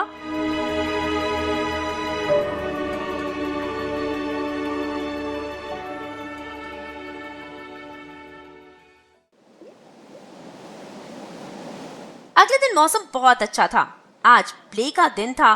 प्ले हाउस में 1 घंटा पहले पहुंचना था। पूरा दिन लैंडन बहुत बुरा फील कर रहा था जो उसने जेमी को कहा। जेमी ने तो हमेशा उसके साथ अच्छा ही बिहेव किया है और उसने उसे बहुत बुरी तरह से हर्ट कर दिया था। लैंडन जेमी से माफी मांगना चाहता था। जब वो प्ले हाउस पहुंचा तो ऑलरेडी जेमी इधर उधर कामों में लगी हुई थी। जब भी लैंडन उससे बात करने की कोशिश करने की सोचता तो जेमी क्राउड में मिंगल हो जाती, किसी न किसी के साथ बिजी हो जाती। एंजल का लुक देने के लिए जेमी को व्हाइट कलर की फ्लेयरी ड्रेस पहननी थी, पर वो अभी भी अपने पुराने ही कपड़ों में थी। वो बहुत उदास और लेथार्जिक दिखाई दे रही थी। मिस गाबर और हेगबर्ट के साथ कुछ बात कर रही थी। तब लैंडन इन तीनों के पास जा पहुंचा। Hi Jamie, hello Miss Gabor, hello sir. Hello Landon. Jamie आज पहले की तरह मुस्कुरा नहीं रही थी, पहले की तरह चीयरफुल नहीं थी। इसका मतलब वो भी पहले दिन की बातों को सोच रही होगी। जेमी, मुझे तुमसे कुछ बात करनी थी, क्या मैं अकेले में तुमसे बात कर सकता हूँ? जेमी लैंडन के साथ कुछ कदम आगे चल दी। जो कल हुआ उसके लिए I am very sorry Jamie, मुझे तुम्हें ये सब कुछ नहीं कहना चाहिए था। मुझे पता है तुम्हें बहुत हर्ट हुआ होगा। जेमी कुछ सेकंड्स के लिए चुप हो गई। क्या तुम वो सब कुछ मीन करते हो जो तुमने कहा था? जेमी ने पूछा। मैं कल बहुत बुरे मूड में था। कभी कभी मेरे साथ ऐसा होता है, बिना सोचे समझे कुछ भी बोल देता हूँ। लैंडन को पता था कि उसने जेमी के सवाल का जवाब नहीं दिया है। कल रात की तरह यही बोलकर जेमी ने अपना मुंह नीचे कर लिया था। Look Jamie, I am really very sorry और मैं प्रॉमिस करता हूँ I will make it up to you. सब ठीक कर दूंगा मैं। मुझसे ये मत पूछना कि मैंने वो सब कुछ क्यों कहा। पता नहीं, उस समय वही सब कुछ ठीक लग रहा था, पर ट्रस्ट मी, अब ऐसे नहीं होगा। उस दिन पहली बार जेमी मुस्कुराई थी। थैंक यू, जेमी ने कहा। तभी वहां मिस गाबर आ गई। उन्होंने जेमी से कहा कि अब उसे तैयार होने के लिए चले जाना चाहिए। प्ले शुरू होने में कुछ ही टाइम बचा है, इसलिए दोनों अपने अपने रास्ते चले गए। जेमी अपने ड्रेसिंग रूम में तैयार होने चली गई और लैंडन अपने रूम में। जब प्ले की प्रैक्टिस चल रही थी तो इन लोगों की ड्रेसेस का नाप ले लिया था और उसके हिसाब से इन लोगों की ड्रेसेस तैयार करके इनके ड्रेसिंग रूम में रख दी थी। लैंडन तैयार हो रहा था, तभी एरिक वहां पर बिना कुछ बोले बिना कुछ पूछे लैंडन के कमरे में आ गया। तुम करने क्या वाले हो आज शाम को? एरिक ने पूछा। मतलब प्ले और क्या? लैंडन ने कहा। आई मीन, तुम अपनी लाइंस गलत सलत बोलने वाले हो। एरिक की ये बात सुनकर लैंडन हैरान हुआ। उसने तो ऐसा कुछ सोचा भी नहीं था। नहीं, पर क्यों? आई मीन, तुम कुछ तो करने वाले होगे। बीच में कुछ चीजें गिरा दोगे, स्टेज तोड़ दोगे, क्या करोगे? कुछ तो करने वाले होगे, कुछ तो सोचा होगा आज के लिए। लैंडन ने ऐसा कुछ भी नहीं सोचा था। उसने बहुत ही हैरानी से एरिक की तरफ देखा। क्या तुम सीधा सीधा प्ले करने वाले हो लैंडन? हाँ, और क्या? लैंडन ने कहा। अरे वाह, तुम तो बड़े हो गए हो। एरिक की तरफ से ये बात आ रही थी। पता नहीं ये कॉम्प्लीमेंट था या फिर कमेंट, बट सच तो यही था।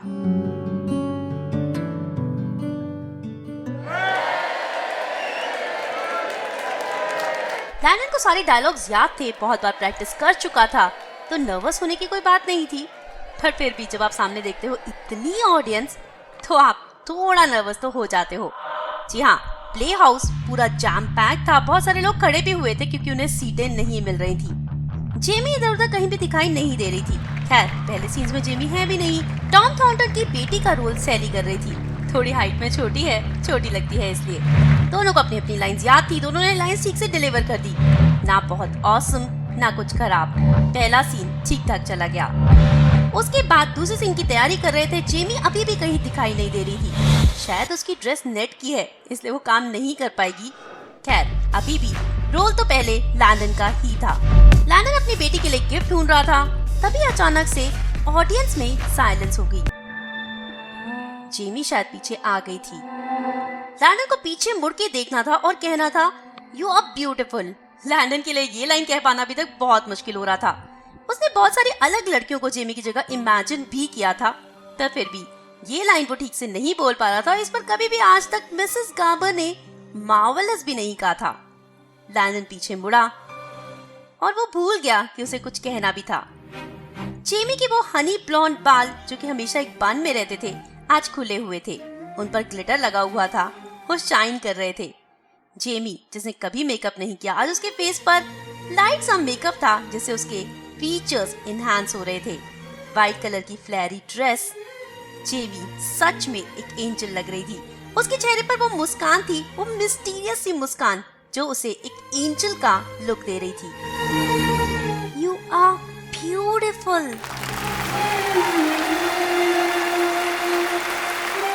पहली बार लैंडन दिल से ये लाइन बोल पाया था। प्ले बहुत ही अच्छा गया था। It was a huge success. Jamie के प्रेजेंस ने इसे और भी ज्यादा स्पेशल बना दिया था। वहाँ पर लोग रो भी रहे थे, लोग हंसे भी थे, लोगों ने बहुत एंजॉय किया था। जेमी के उस लुक को देखकर हर किसी के फेस पर शॉक की फीलिंग थी। प्ले में वो एक्स फैक्टर जेमी के लुक्स की वजह से आ गया था। किसी ने सोचा नहीं था कि प्ले इतना हिट जाएगा। प्ले के बाद इवन एरिक लैंडन के पास आया था। उसने कहा था, तुम दोनों ने बहुत अच्छा किया है, I am proud of you buddy. Miss Garber की आंखों में आंसू थे। वो हर किसी के सामने बस मार्वेलस और मार्वेलस ही कह रही थी।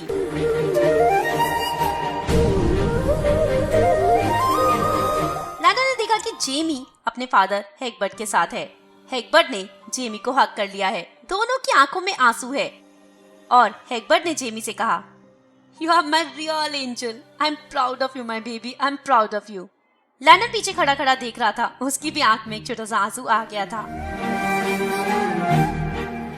जब जेमी ने लैंडन को देखा तो वो लैंडन के पास गई। थैंक यू, तुमने जो किया, मेरे पापा बहुत खुश हैं। You actually made him happy. You are welcome. Landon इस बार इन शब्दों को मीन कर रहा था। राइट थिंग करना इतना बुरा भी नहीं है। लैंडन को बहुत सेटिस्फैक्शन हो रही थी, पर उसके दिमाग में एक बात आ रही थी, काश वो जेमी के साथ घर तक वॉक कर पाता। पर आज तो यहाँ पर हेगबर्ट है, उससे ये अपॉर्चुनिटी नहीं मिलने वाली।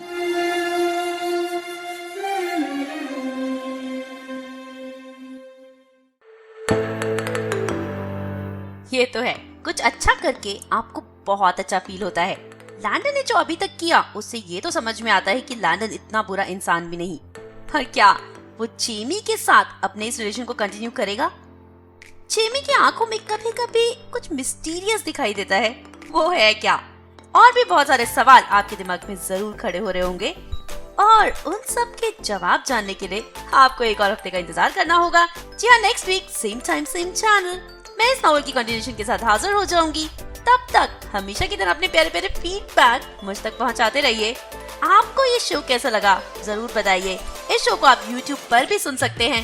वहाँ जाके आपको लिखना होगा a walk to remember Nicholas Sparks book word radio Udaan और आपको ये शो YouTube पर मिल जाएगा। वहाँ जाकर इस वीडियो को ज्यादा से ज्यादा लाइक भी कीजिए, कमेंट भी कीजिए और नेक्स्ट नॉवल आप इस शो में कौन सी सुनना चाहते हैं वो सजेशन भी मुझ तक जरूर पहुँचाइए। तो चलिए इसी के साथ मुझे यानी अपनी होस्ट एंड दोस्त को दीजिए इजाजत। Till then stay fit, stay happy, keep loving, keep laughing and keep listening to radio Udaan, a flight of life. Bye bye.